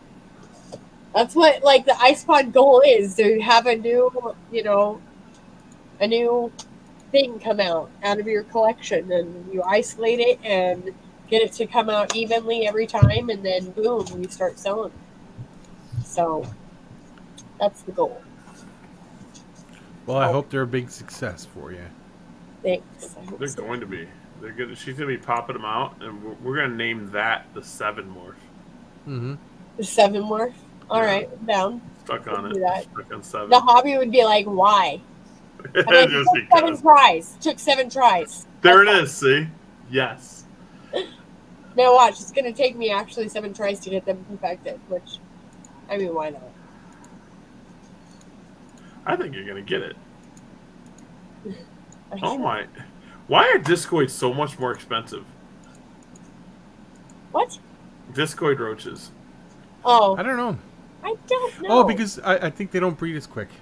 No, they breed just as fast as dubias. Do they really? Oh yeah, Then why? I got discoids, Well, but I only got maybe 100 lot, and I'm growing them up because I told you I got them from Rainbow, Yeah. and I got them in, and it takes forever for them to grow up, but it takes forever for any roach to grow up, 3 to 4 months, and yeah, That's now not I'm even getting. forever. Come on Do now. you We think got it's quite a few because they're- geckos on this show. Because they're very restricted to Florida, and that's the only place that really buys them, maybe, or something, or what? Yeah, they're dumb. I've looked for roaches because I'm trying to buy. I need to buy 100,000 more adult female roaches. So if anyone's got those, just give me 100,000 more adult female roaches. Just a few, you know. Extinct in the wild roaches look cool. Yes, extinct in the wild roaches do look cool. I have a friend, Paul Pills, that produced those. Extinct. Them are cool. I'm going to be buying stuff off Paul Pill. Well, Paul and Helena is not going to charge me. I just take stuff, I guess, and then they take stuff from me. So, It all works out in the end. yeah. I need to get some different types of roaches. I'm excited. Oh, my goblins took off. Yeah? Sweet. I was going to sell them off. I was going to box them up and sell them off. I was done with them. I go in there. I have thousands of babies. I'm like, oh, okay. I've had them over a year, and nothing's really taken off. I was like, maybe Well, I'll. at least it finally happened. And then I just fed off to all. I mean, to tell you guys how much I have in roaches, I had 22 pounds of green, like salad greens, and fed it off, and it was all gone in about 25 minutes. Wow. Wow. That's awesome. Gary's Salad the roach greens, king of the Midwest. they eat up greens really quick.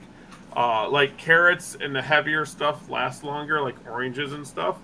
Yeah, goblins I'm hoping to start producing them and sell them. I got red runners produce faster, so the red runners are going to take over, and I'm going to start selling those. I don't know why red runners are so much money. I don't get it because they produce faster than any other roach. Yeah.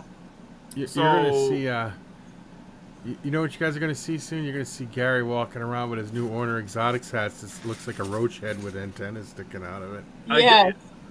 Well, I got the logo. I see it. It logo. looks pretty cool. Yeah, I got the logo. Let's see if I can find it here.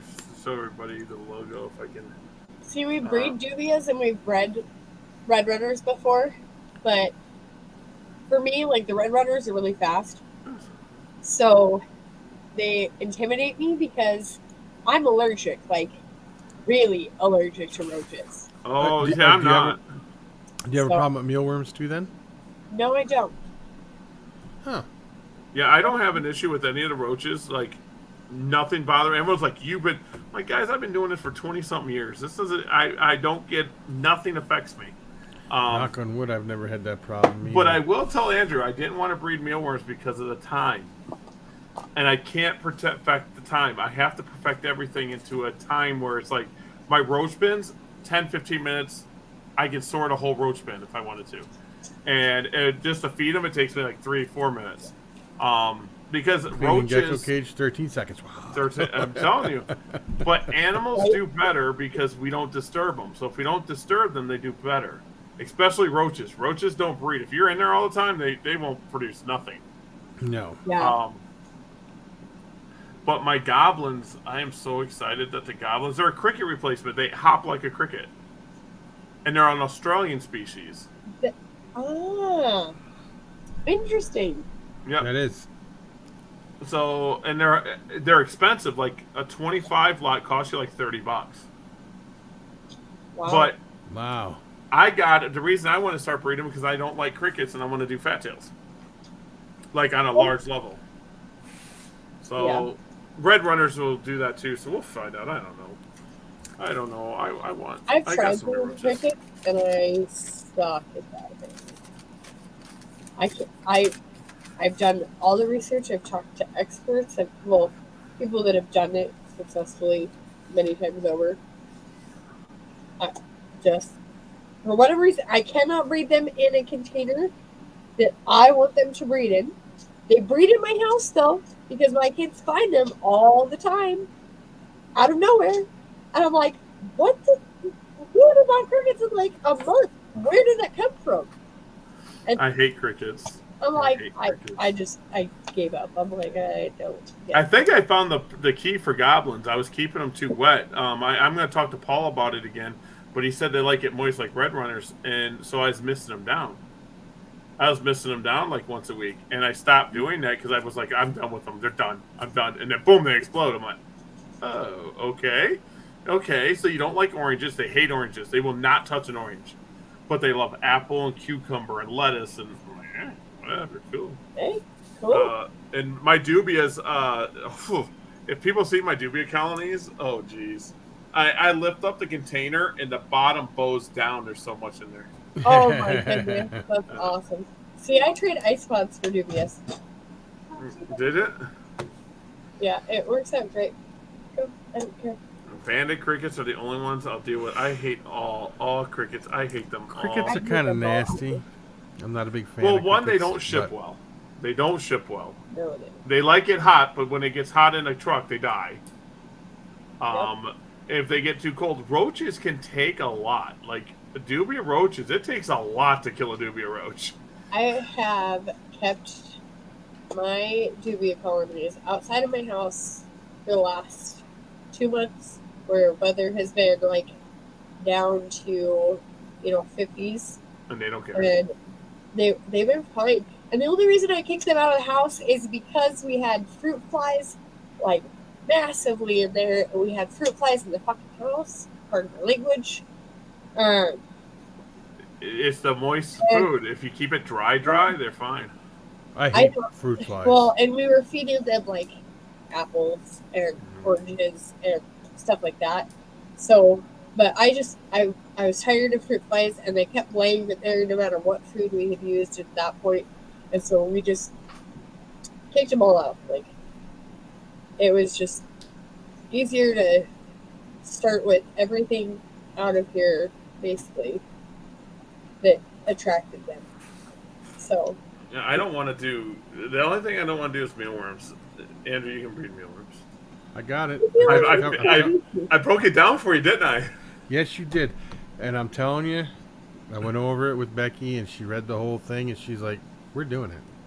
It can be done, and the thing I can't get out of my head is the time. It's like with everything else I do, but that's why usually mealworm breeders, that's all they breed is mealworms. That's all I plan to. Well, besides my geckos and stuff like that, but I got a whole house next door ready. Because you can sell the frass too.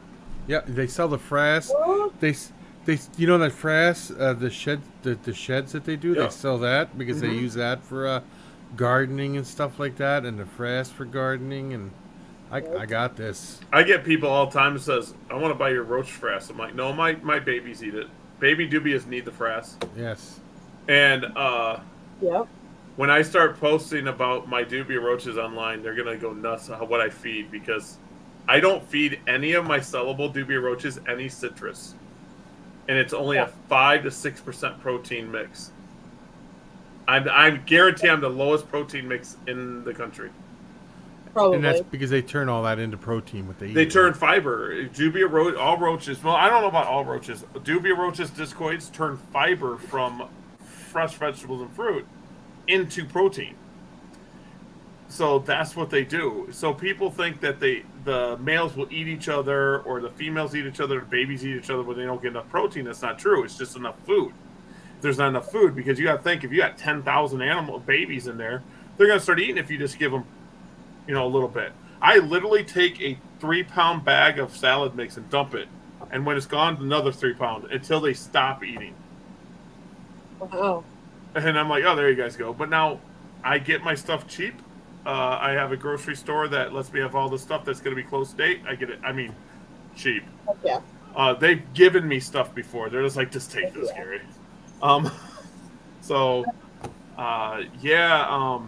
You know what I've done for the best way to separate out mealworms, since Frank brought that up, is I use, a strainer, a colander. So I use that. Okay. It works so well. You just shake it around, and then like all the beetles disappear out of it somehow, but all the mealworms stay. I'm I was like, looking, that's cool. Frank. I was looking at them too. It's just to stay. The gold pans. You ever see the gold pan that separates the sand sizes? and you put them on top of a 5-gallon bucket. And there's like 4 or 5 in there. You dump them in the top, and it separates them in all the way down. Yeah, I mean the separation was a big issue to me because if you leave the beetles in with the larva and the eggs, They eat the larva. They eat it all. Yep. So They have a separator just for the larva. Yeah. So I'm sitting there like, oh, it's a separation, and then when I started looking, I told you it's like every 2 weeks. I separate my colony. Now I'm probably the only person in the country that does this too. Every month I take every baby out of every dubia colony. And then I grow them up separately. Yep. I get 2 things out of that. My females breed faster. Now I'll lose them faster. They only give you like 9 cycles, but yep. They breed faster. And then I separate the babies when I'm time to sell it. When this is sellable. Then I separate it all when I'm going to sell, and then I'll cup them. So tomorrow night, that's what I'll be doing is I'll be separating them all out, and then I go by weight. I'll count out 100, weigh it, and then I add 10% to 20% to that. Mm-hmm. Nice. And then That's what I would do with mealworms too. everyone's like, "Oh, you're gonna lose money." Do you know how easy this is? Do you know how easy this is? I mean, if I would have known how easy this was before, I might have just done this and not geckos. This is so easy. Yeah, it is pretty easy. And they don't smell. Roaches don't. None of the roaches smell. So Jacob, my other half, he swears that dubia smell like orange chocolates. Like their actual body smells like orange chocolates. Well, you know, you need to. I I'm always smelling want one to just like eat one, and I'm like, why? And he's like, because it smells like orange chocolate, and I love orange chocolate. I'm like, all right then. I don't think it smells like anything. But Tell him to taste one. Tell him, say, hey, you eat one. If it tastes like one, I'll eat one. And then when he's done, say, nah, I don't believe you. Yeah. I can't eat one. He knows I'm allergic, so he would be like, "You're not gonna eat one, you liar." I won't eat one. They're like, No "You're way. right. I'm not gonna No eat." way. Nope, I'm not eating one. No. Nope. No way. See, now Frank agrees, kind of. He says they smell good for some Yeah, he reason. did. I will say the dubious the roach that does have a smell to it is because of how I feed them. So far, red runners, but I was told to feed them more wet food because they like it more humid.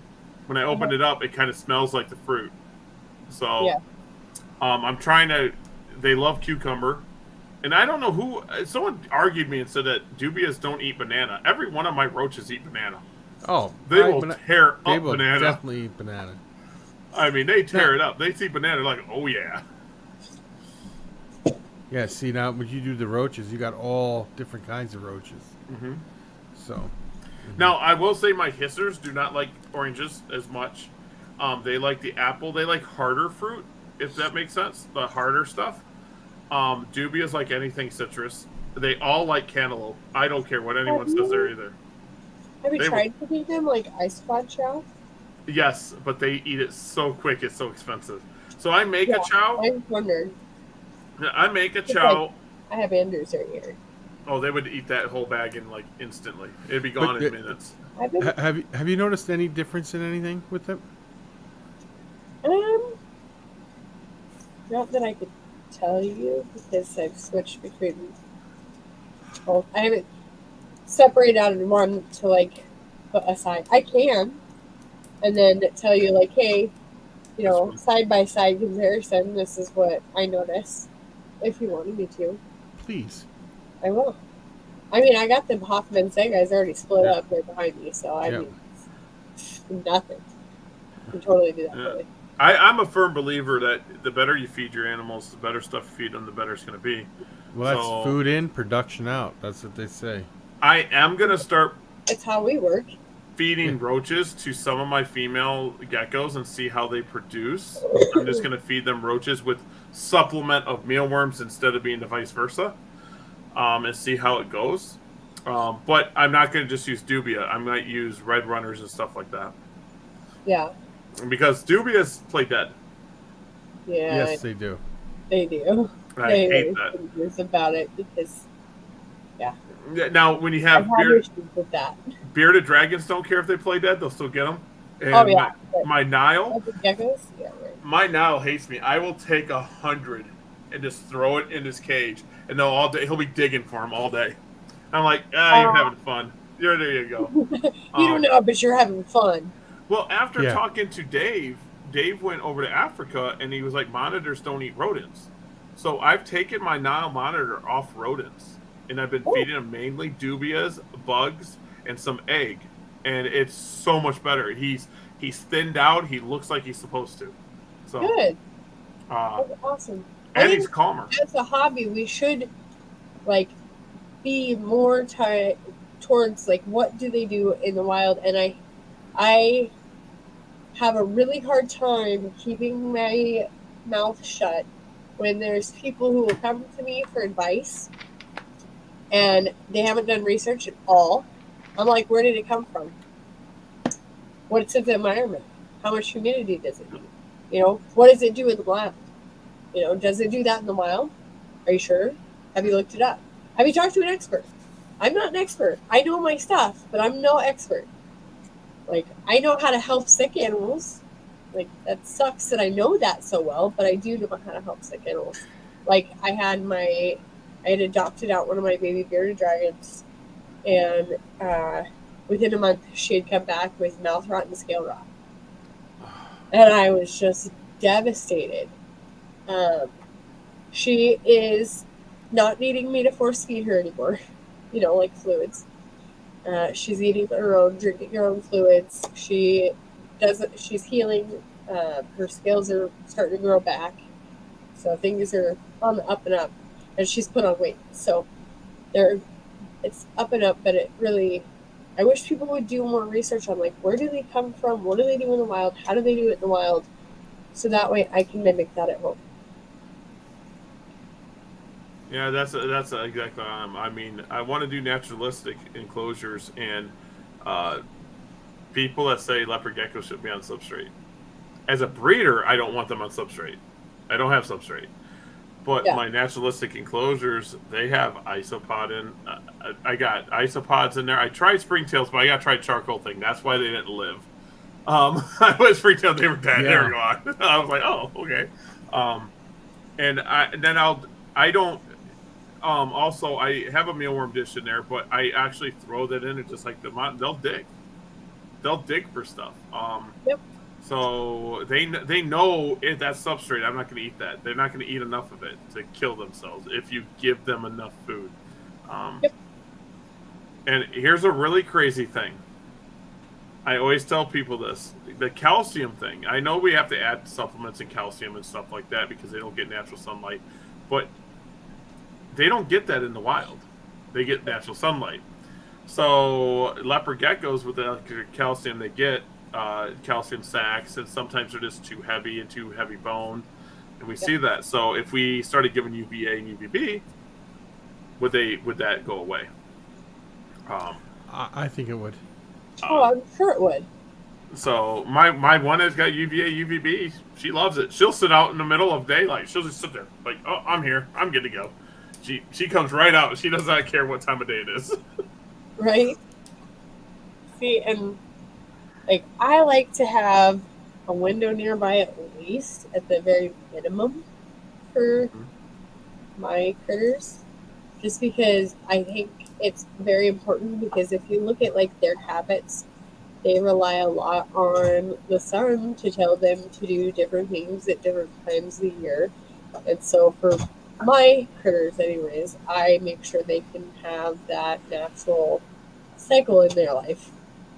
So, but it's not, I understand like for breeders and stuff like that, you don't want that natural cycle. Sometimes you want to alter it, because I mean, ball pythons, you could brumate at any time, and you know, it's easy to change. So that way you're like, all right, well, everybody's selling right now, I'm gonna wait 6 months and then do mine. That way I'm ahead of everybody next year, type of thing. So, which makes sense, but for my house, I like to have a window for them. Yeah, when we breed here, that people go wintertime. So is that the time that they breed in Africa? You know, what goes on? I bred mangrove snakes a long time ago, before it was popular.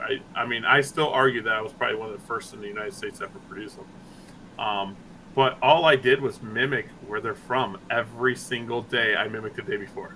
That's all I did. If it rained, I would just be a mister on them all day. I didn't care. That's what I did, and then they bred. Hey, that works. And it works. Well, just Yeah. like those dragon snakes or whatever that are pretty new that people are starting to get into and they're trying to figure out how to breed. I'm like, well, where'd you find them? Like, this is pretty, like, no-brainer stuff. If you found them somewhere, Yep. how do they live there? Figure that out first, and then you can bring it home. Like, it figured that out. So, How much are papaya go for? they've gone down. I know that. I don't remember how much they're. I I think found like 40 some for- bucks. I found 12 Yeah. for $34.99. I would say they've gone down quite a bit because they used to be like $100 for 10. Turkish Yeah. Turkish red runners are more than most of these isopods right now. I need to breed them faster. Wow, look at all these. I need to get on. I need to sell on Like 40 eBay. bucks. What is a black soldier fly anyway? Is that something? Don't do it. That's all. Okay, that's enough for me to say. Not to look I at was that. just going to say, I think they're pretty tough, man. They Oh, are okay. tough, and from what I know, they're just not bueno. So when they get out, they're gonna irritate the hell out of me. Pretty much. Yeah, we're good on And I that. think they can fight if I remember. Oh yeah, we don't need that. We don't need. See, I'm looking on eBay right now. I look up live roaches, and then I look for a deal, like someone that's trying to get out of it. Like here's 600 plus females. I paid a little bit less than this. 600 plus females, 150 males for $449. That's not a bad deal. They don't bite, I guess. I'm wrong. Oh, they don't bite. Hey, Sorry, why don't you breed those, Andrew? Breed those. What? Yeah, no. The flies. I need Nope. flies. Nope. I need But they flies. do fly. So, See, they got lots of calcium. See, yeah, you could eat them. Nope. gross. Is it bad that I'm looking? I'm trying to. Well, I'm trying to up my dubia roach colonies more than I already have. I'm trying, but the big boys know what I'm doing now. Oh, yeah? Don't tell them. Why are you Yeah. telling them what you're doing? Well, they already know. It's not like I'm not known. They're like, oh, why do you want 10,000 large, dubia roaches? No. I had someone call me up and say, I forget the amount he said. He had like 100K adults, and he wanted $5,000 for it. Ended up being he had less than 1,000. Oh, I mean, it was way down. It was like 100, and he had nymphs and everything. It was like 1,000 total roaches.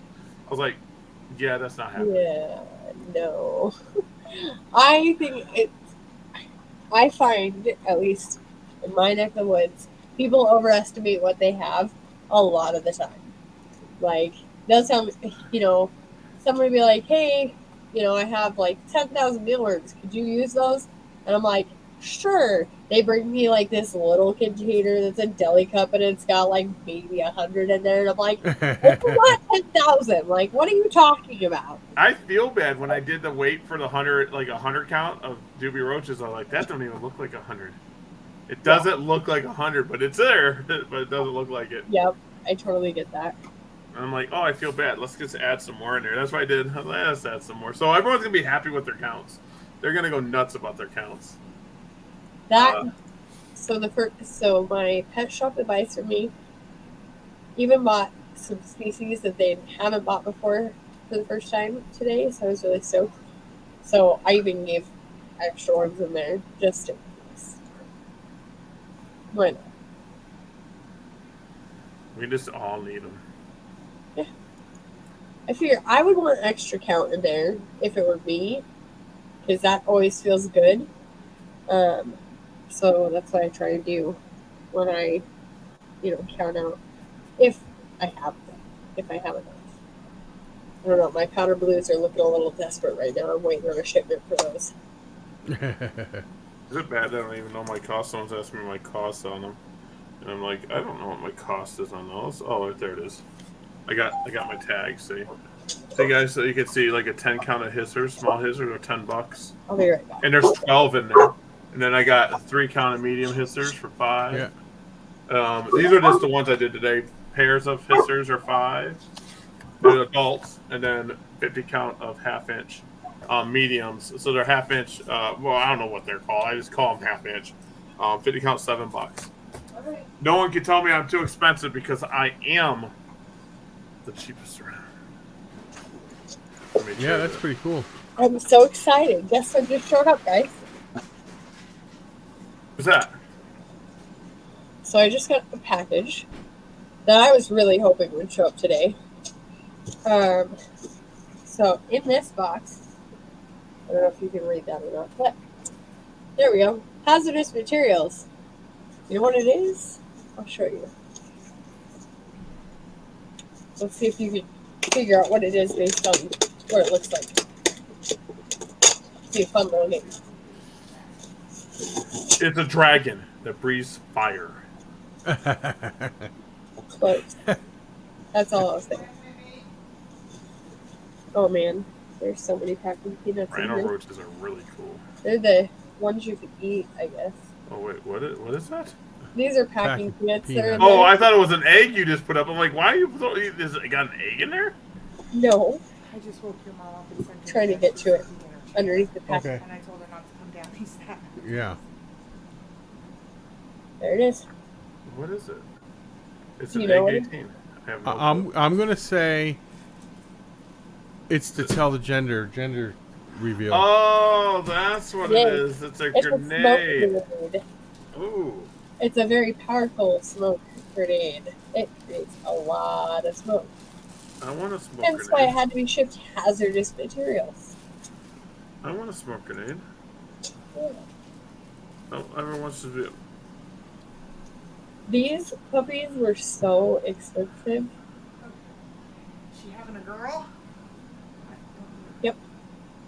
A girl? I'll A tell her I girl? wish her luck because don't get me wrong, I love my Emma, but I would rather have 100 boys than have another flipping girl. Don't burn I down think the I'm only forest. having one, right? What was Me? that? Don't burn down the forest. Oh no. I won't burn down the forest because it's Yeah. too wet here. Well, Did you Bigfoot. seen that? Right? The guy in California did that and started that big forest Yeah. fire. I did see that. It was a couple. It wasn't just a guy. And Well, now, that's what I meant. And now it's the Bigfoot don't have anywhere to live in California. There's I know. just- That's why they came all here. Like, They all went to Washington. You got two. Let's set one off right now. no, Does that mean it's twins? not in the house. Oh no, no, no, no. Been there, done that, done. No. Although it was kind of iffy at first because Jacob is a twin, and then our twins that we have were fraternal, so they were two different egg sacs, so totally can happen to me at any time, and it could happen on his side of it too. So we were like, oh please no, oh please no, like okay if it happens, but please no. So it was nice to have that first ultrasound tell us that it was just one baby. If I was ever a doctor, I would scare people. I'd be like, "Well, guys, you're having 5. You're gonna have a litter." I used to work for Planned Parenthood, and so we would do first ultrasounds for women occasionally, and it would be, pretty interesting when it was more than one, because seeing their face when they come out of the room, or if you're in there, to be like, so it's twins. Oh, you are having triplets. So yeah. And trying to be neutral about that is so hard. I'd be like, I would be so mean. I'd be like, okay, we did an ultrasound. You're gonna have like 8 I had to babies. have 5 more kids. I would ask for all boys because I couldn't deal with another girl. Butterflies drink the tears of animals. Do I they could really? not deal with another girl. Frank I didn't is know full of that. the knowledge tonight, right? I didn't know that butterflies did that either. So I wish How her old is your all the girl? luck and all the patience in the world. Did you hear that? She's wishing Yeah. you all the luck and all the patience. And she's got you got 4 other kids, 3 other kids. Three other kids. I have a Three other- 9-year-old and I have twins that are 5, and they're all boys so far. All boys. Oh yeah. Good luck, honey. You're gonna need it. Lots of prayers. Well, I especially feel for so we're you. naming Mine's Christina, 20. which is the I goddess feel of for you. war and wisdom. And then if she's born a Scorpio, I feel like that's gonna happen, and we're gonna be doomed. Don't stay up too late. Don't forget we have to leave early tomorrow. What in the world on Etsy? Someone has African giant snails, but for food. Yeah, they sell them for food because then they can sell them. Oh, yeah, That's I'm not gonna get the loophole, as you may say. that. Yeah, but who wants? That's a giant escargot, man. That might take you out.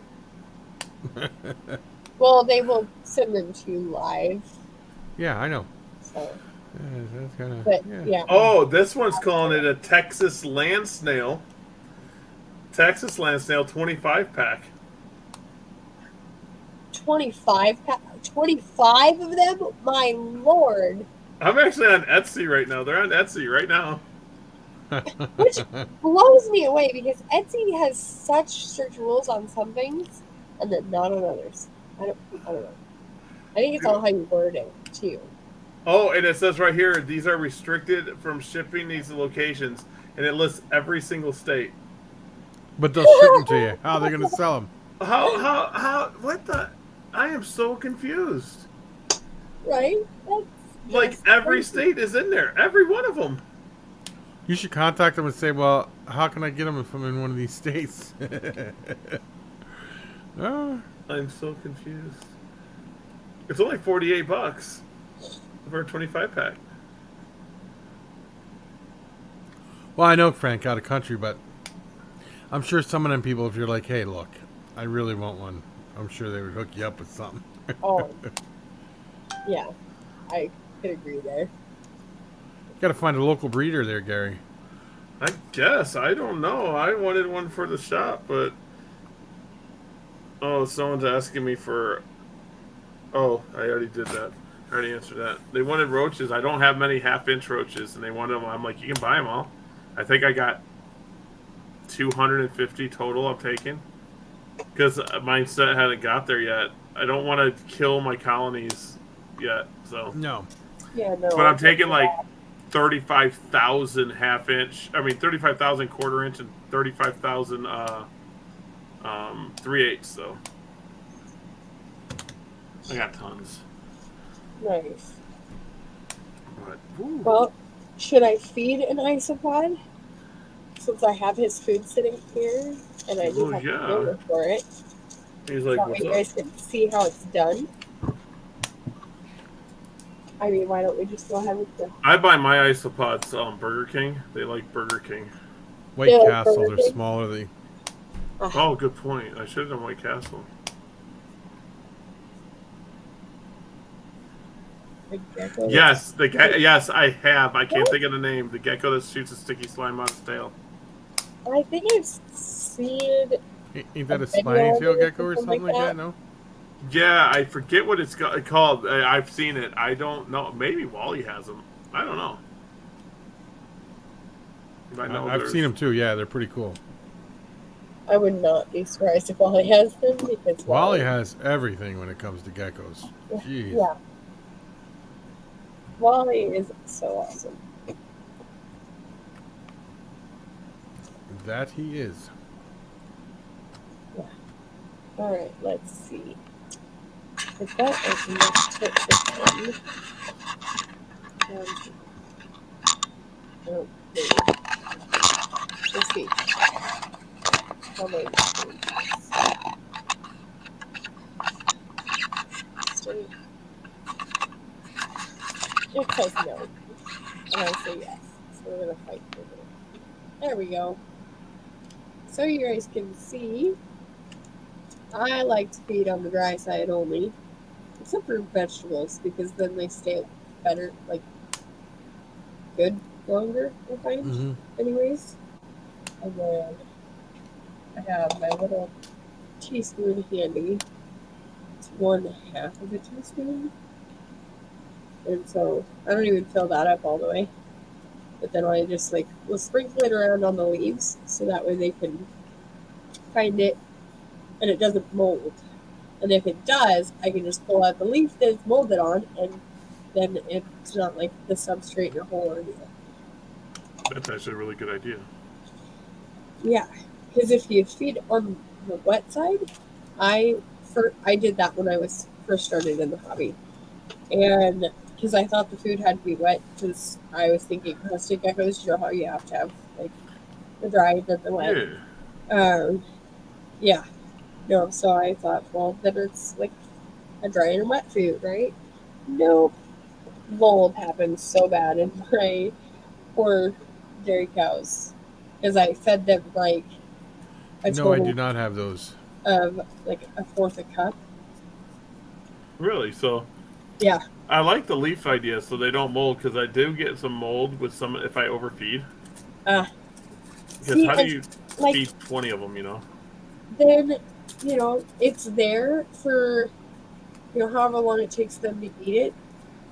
I have found that like Huffman saying I eat pretty well for me. So I don't usually have to worry about it being there for more than a couple days. But they do eat better at night for me. Oh, so They don't like when I'm watching them for they don't whatever like the reason. daytime.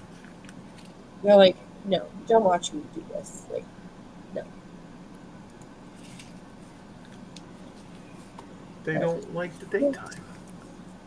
Which, I mean, if you were an ice pod, I'm sure you wouldn't like the daytime either. I don't like I'd the chalk it up daytime. to the The little daytime eyeball. at work. I don't like daytime. Yeah, I'm not a morning person at all. Like, at all.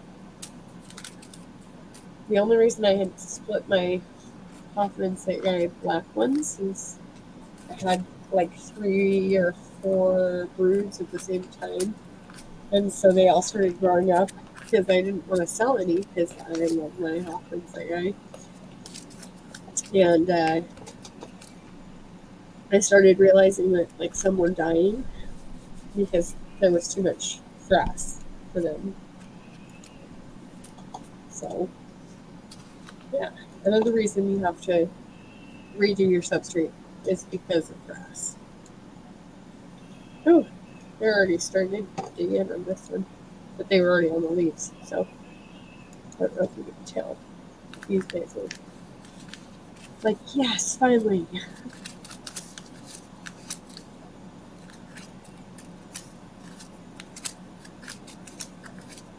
Yeah, Frank, you're totally right. I wouldn't be surprised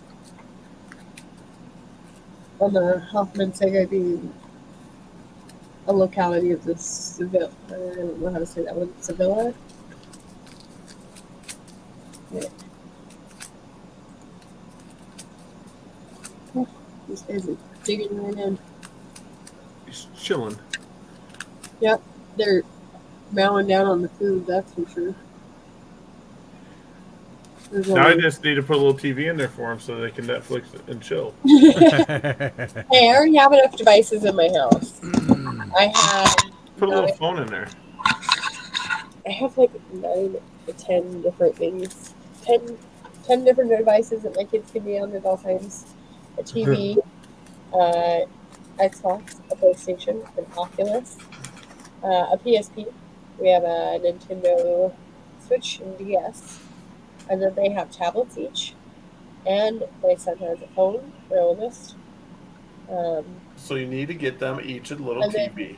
we all have our own TVs. Well, the Isopods need their TVs in each one of their enclosures. Hey, we're sitting right next to a TV. They're fine. I turn it on at night for them. It talks. That's awesome. Make sure they hear my voice,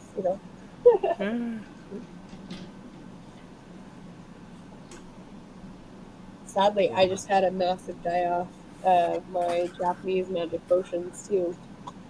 Ooh. Found that out today, unfortunately. So, that happened. My I bird's don't going know. off upstairs. He's like going off. I wonder what's going on. He's like, hey, I want to yell. Yep. There is nothing to buy on eBay. Nothing. I just looked at every single thing on eBay, guys, for animal. There's nothing. No. No. So Yeah, I you're multitask put so my well. bits up there. Yeah, put some stuff up there so I can buy some stuff. Okay. Yeah. I need to buy. I need someone to sell me 100,000 dubia roaches, adults. Anybody? To buy that many, or you want? Yeah, to I want 100,000 adult females, freshly molted adult females, and 35,000 adult males. I got a plan. Huh. Well, I mean, You might be able to trade some Isopods. that's what I'm talking about. For. I mean, it's worth a shot, but that will produce 100,000 to produce 1.25 million a month. Wow. So That's insane. I need this. So guys, who wants to donate to Gary Needs More Dubia Roaches? After you donate to Emily Needs More Wedding Funds. There we go. So we got 2 donations. Yeah. Okay. Andrew, do you want to toss your stuff in? Do you want a donation? Andrew needs a mealworm farm. There we go. Andrew needs a mealworm farm. So I guys, could totally send you mealworms. Like I'm down for that. just everyone to send us the monies. Don't worry about how much it is. Just send all of it. Send it all. Just send your credit card We'll numbers. split it. It's cool. Yeah. Just sign your paychecks over for the next year. Yep. That works. Is everyone cool with that? I'll even hook a donator up with a 10-pack of mealworms. Hey, there you go. I'll give you a roach for $1 million, or one roach, a rare one, a white one. I'm apparently giving one because I'm like, I'll do Isopods and a gecko. Isopods and a gecko. So there we go. I just want $1 million. That's all. Just If I one. have $1 million, I'm done. I heard Frank was going to do it, but that was just what I I heard. know. Frank's flaking out on us a bit about it, I guess. She's great. Or you guys can just go to work for me. Yeah. I don't want to go to work. I gotta go to work tomorrow, and then after work I gotta go pack up everything because I got a show and expo Sunday scaled up. Very Scaled cool. up. I'm scaling up. Tomorrow, my youngest grandson turns 1, so that's his birthday party tomorrow. So. Ooh, I think we should. Okay. His party's tomorrow. His birthday's next week. The party's the only thing important. That's what I say. So we got to buy him a Corvette. Yep. I'm having a baby shower tomorrow. What do I get? There you go. Oh, that's what do you more than a want? Corvette. You want like a Mercedes? You can just pay off my Nissan. That's fine. A Bentley. She wants a Bentley. A Bentley. Hey, my Nissan. I'm not even asking for much. I only own like $2,000 on that thing, so. I want a Tesla. I don't. I want a Tesla van. Do you know how many people around here drive a Tesla? A lot, probably Is a there lot. A lot. A Well, see, lot. here's the problem with a Tesla here, that this charging stations are so far apart, you'd be lucky if you make it to them, in between them. I have a charging station right next door at the Meyer, down the road, and I'd put a solar charging station in my house. That's what I'd do. Yeah. Yeah. And I want a Tesla. I want that Tesla truck. Just to say I have a Tesla. Frank, I got plenty of TV for you. I'm taking it down tomorrow. Anyone got toilet paper? No, I don't have toilet paper, dude. That's been shorted out for a while. Dude, where have you been? COVID? Yeah. He's not even thinking. Jeez. Dude, I fucked up. Apparently, I hit it right on time. Like, even when COVID hit, I was the only person I knew with toilet paper. And I had people asking. And I was like, $10 a roll. I would have done the same thing. I couldn't help myself. I was like, you can't get it anywhere else. Where are you going to go? This is what I don't I'm get. sure that I bought it for You should have told him, hey, should have been thinking ahead. We have a store called Woodman's here, but Meijer don't have anything on their shelf. Walmart's like 50-50. You go to Woodman's, they're stocked up for days. They're stocked up for days. I'm like, so is now it really you just a let it shortage? out. You just let it out now. No, everybody's gonna go there.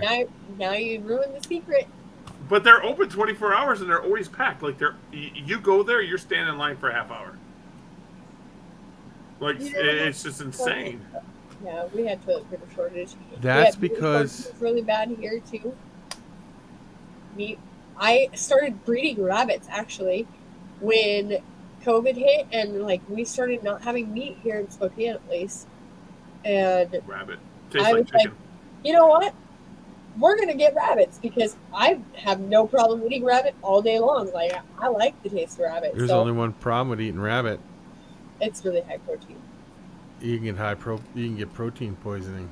Yep. Seriously? I thought you were saying, you were talking about toilet paper. Did you ever see that comic? That bear asked a rabbit, "The shit stick to your fur?" Rabbit's like, "I don't have that problem." No, I was thinking, no. wow, Emily's taking that to the extreme. No, I'm really not. I bred rabbits. I had like over 152 when I was done. I was selling them as a food source for snakes because I'd freeze off babies. Oh, I was gonna say you killed them first, right? 'Cause- Yeah. Well, we have a hopper popper to this day. That's what the most humane way is for a rabbit. And we did our research on that before we even got invested in the rabbits, and we had 2 rabbit hutches that were the industrial size hutches. And I bred Rexes to Flemish Giants. And man, I came Big out ones. big rabbits that were. Did you ever see the pure blood German ones? That were the Flemish? Yeah. They're gorgeous and big. Yeah. Apparently, I like big bugs, big rabbits, big geckos. Bigfoot. Bigfoot. Bigfoot. Everyone needs a Bigfoot. Yep. If you guys need a Bigfoot, just send me $10,000 and I will hook this up. There's a waiting list, but you got to send me the money first. Yep. Nice. That's just a deposit. Yeah. Yep. That's just to start the transaction. They never had a toilet paper shortage overnight, Frank. Yeah, that's what he was saying. Jeez. Jeez. I think it's crazy. Everything's crazy. Hey, you know what? Rabbit poop is really good for gardening, and I have a giant garden in my backyard. So. But I'm wondering if you put the poop in the garden and then the plants eat the poop. Are you eating poop? Sure, why not? There it is. We eat poop. Yeah. There it is. I Well, like it. in some form or another. Some I like it. others. I like it. I think, and we're gonna do that. And what's pellet poop? Oh, for rabbits. Rabbit poop. That or millipedes. Hey, millipedes poop little brown. Yes, they do. I got. Me. I think it's crazy. I got the bumblebees. I think they were called, and I was like, "What the hell is this little perfectly round stuff? What is this? I mean, it's not tiny. It's big." Yeah. Even though they're super tiny, and you're like, how did you get this out of your body? Yeah, I was like, "What in the world?" I was like, figured out for the longest time how they did it until I watched one of them do it. It's like they have a mouth for a rear end. It's like Bumblebee frogs. tuna. It's just crazy. Never take a dump. Well, would you rather have the ability to never take a dump or never have to eat? Well, if you eat, don't never you? have to eat because I hate having to stop. So, Yeah, I don't know. which is hard for me in the day. I always say superpower. I don't know what superpower I want. Invisibility. I'd want to be able to read people's thoughts. That's a good one. And Phones are showing Bumblebee tuna. I'm like, hey, they have a price in their I'm gonna get head. in here in a I know second. what that price is. There it is. I like. What's that show that they're like reject superheroes? They don't really have superpowers, and one kid goes, "Well, if no one looks at me, I can turn invisible." I forget what it's called. That's a smart move. And I'm like, what? That's funny to me. That's funny. Oh man, it is 10. Oh wow, it's almost 11 o'clock. I blame I was Andrew. gonna say it's like 9 o'clock, almost 9 o'clock for me, so it's probably getting late for you guys. I'm sure. Yeah. Yeah, especially when you get Is over there to any people other on the East things Coast. you want to see before we like say goodbye or anything? Yeah, go ahead. Yeah. You guys can say whatever you guys got. Any questions, anything like that? Throw them out there. Wait, there's a flaw in my statement. Question. It's midnight here. Frank's still going. It's almost midnight near him. Yeah. What's it saying? Yep. No questions or anything. I don't know. We'll just give it a minute if anyone's got a question. Better if you want to see it at a certain species. Yeah. Pod or anything, let me know. That's what I'm saying. Oh, Shallow Hell is free on YouTube. What? Well, you don't have to get the snake eggs, bud. No. If they're not geckos, they don't matter. No, I won't do that. Maternal incubation. Yeah. What's a snake egg anyway? What's a snake? Hey, I already showed you what it was. Did you have amnesia? I like snakes, but I don't go, guys. I'm bored without you. Dude, I gotta run Verizon tomorrow. I gotta get up and I gotta be in 2 stores at once. I haven't figured that out yet. I still have baby shower stuff to set up, like the box to put the smoke grenades in. Are you sure you just want to set one of them off right now? I'm pretty sure because I'm inside and I'd rather not die of like smoke inhalation. No, you'll be fine. I've seen it on TV. Oh, sure. I can hear that. These are not like the ones on TV. I promise you that. These are not the ones in your YouTube videos either. No, I seen that on the internet. The internet's if it's on the internet, it's true. The internet don't lie. I seen that on YouTube.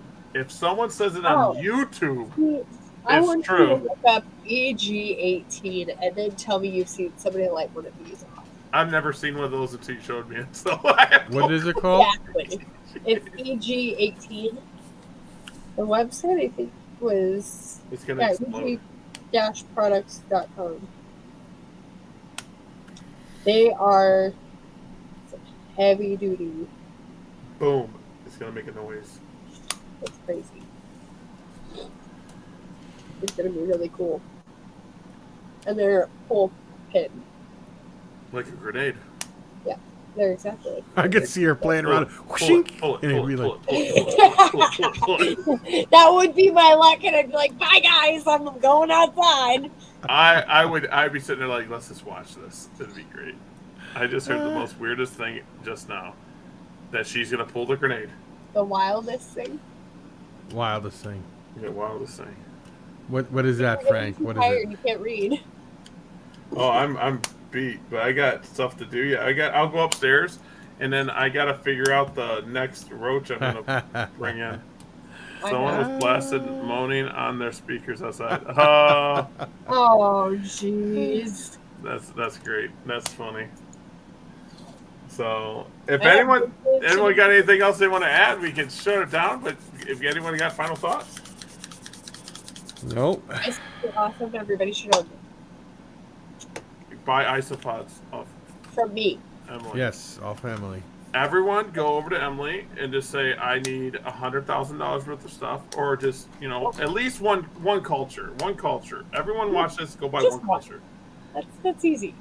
And there it is. One culture. Make your baby shower go great. You're getting some Isopods. What's wrong with it? I mean, yep. That, or if you want some vents because you don't want ice pods and you got them vents are me and you are going to be talking about some vents. Them vents all are. right, I got plenty of filaments, so we're good. Oh, let's see. Frank Tank needs $100,000 worth of stuff. All right. Oh, I forgot the Bluetooth is on. Put 4.9. Oh God, that's funny. So whoa. But yeah, go over there. We will be talking about these vents. Them vents are insane. Yes. Them vents are insane. I need to count how many rack spots I have, and then just get a hold of you and say how much money. Then I'll have Andrew, wire you the money.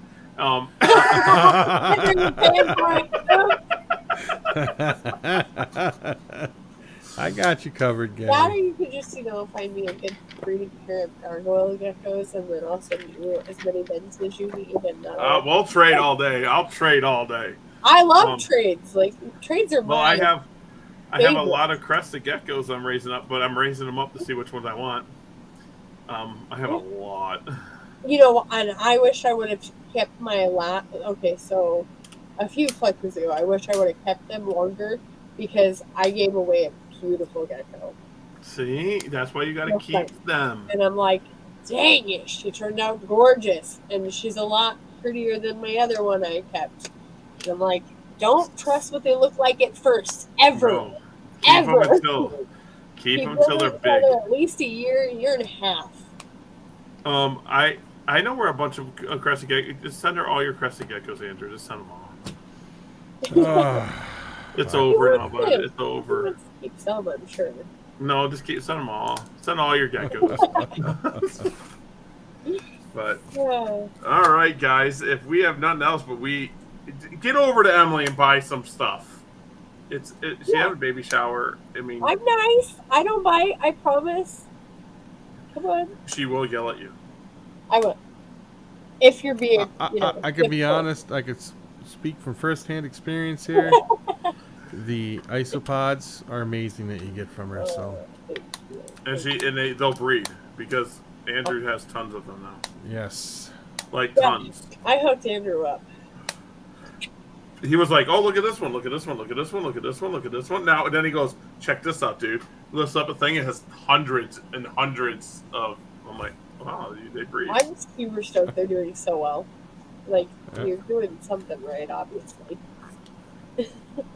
I think he just plays, music all night and. Yeah, probably. Down in my Barry White. He's using too. It's his. It's awesome. He's sitting there alone. All right, guys. You guys want to go ahead and get together and watch something nice? And I don't want to say everything, but Oh, jeez. The Undertaker is on an interview. I should see if I can get a wrestler on here one time because I know That'd some be wrestlers. so cool. That would be. I mean, fun. I don't know anyone like super big. I want to get Tom on. And so I want to get Tom McDonald on. Do it. But Nova's the animal person. Anybody you brought on here would be amazing, and you know it. Yeah, so I'll just get him I'll on. be there. Frank will be there. Frank's always himself. Yeah, we'll just rock it out. Frank, you're coming on, bud. Sorry, you're just doing it. We're gonna talk. Yeah, that's great. We're gonna talk about tons of different stuff. You can do it too. All right, guys, we are signing off because I could go on forever because I am tired. So we're out, and we got 3, 2, 1, or this way.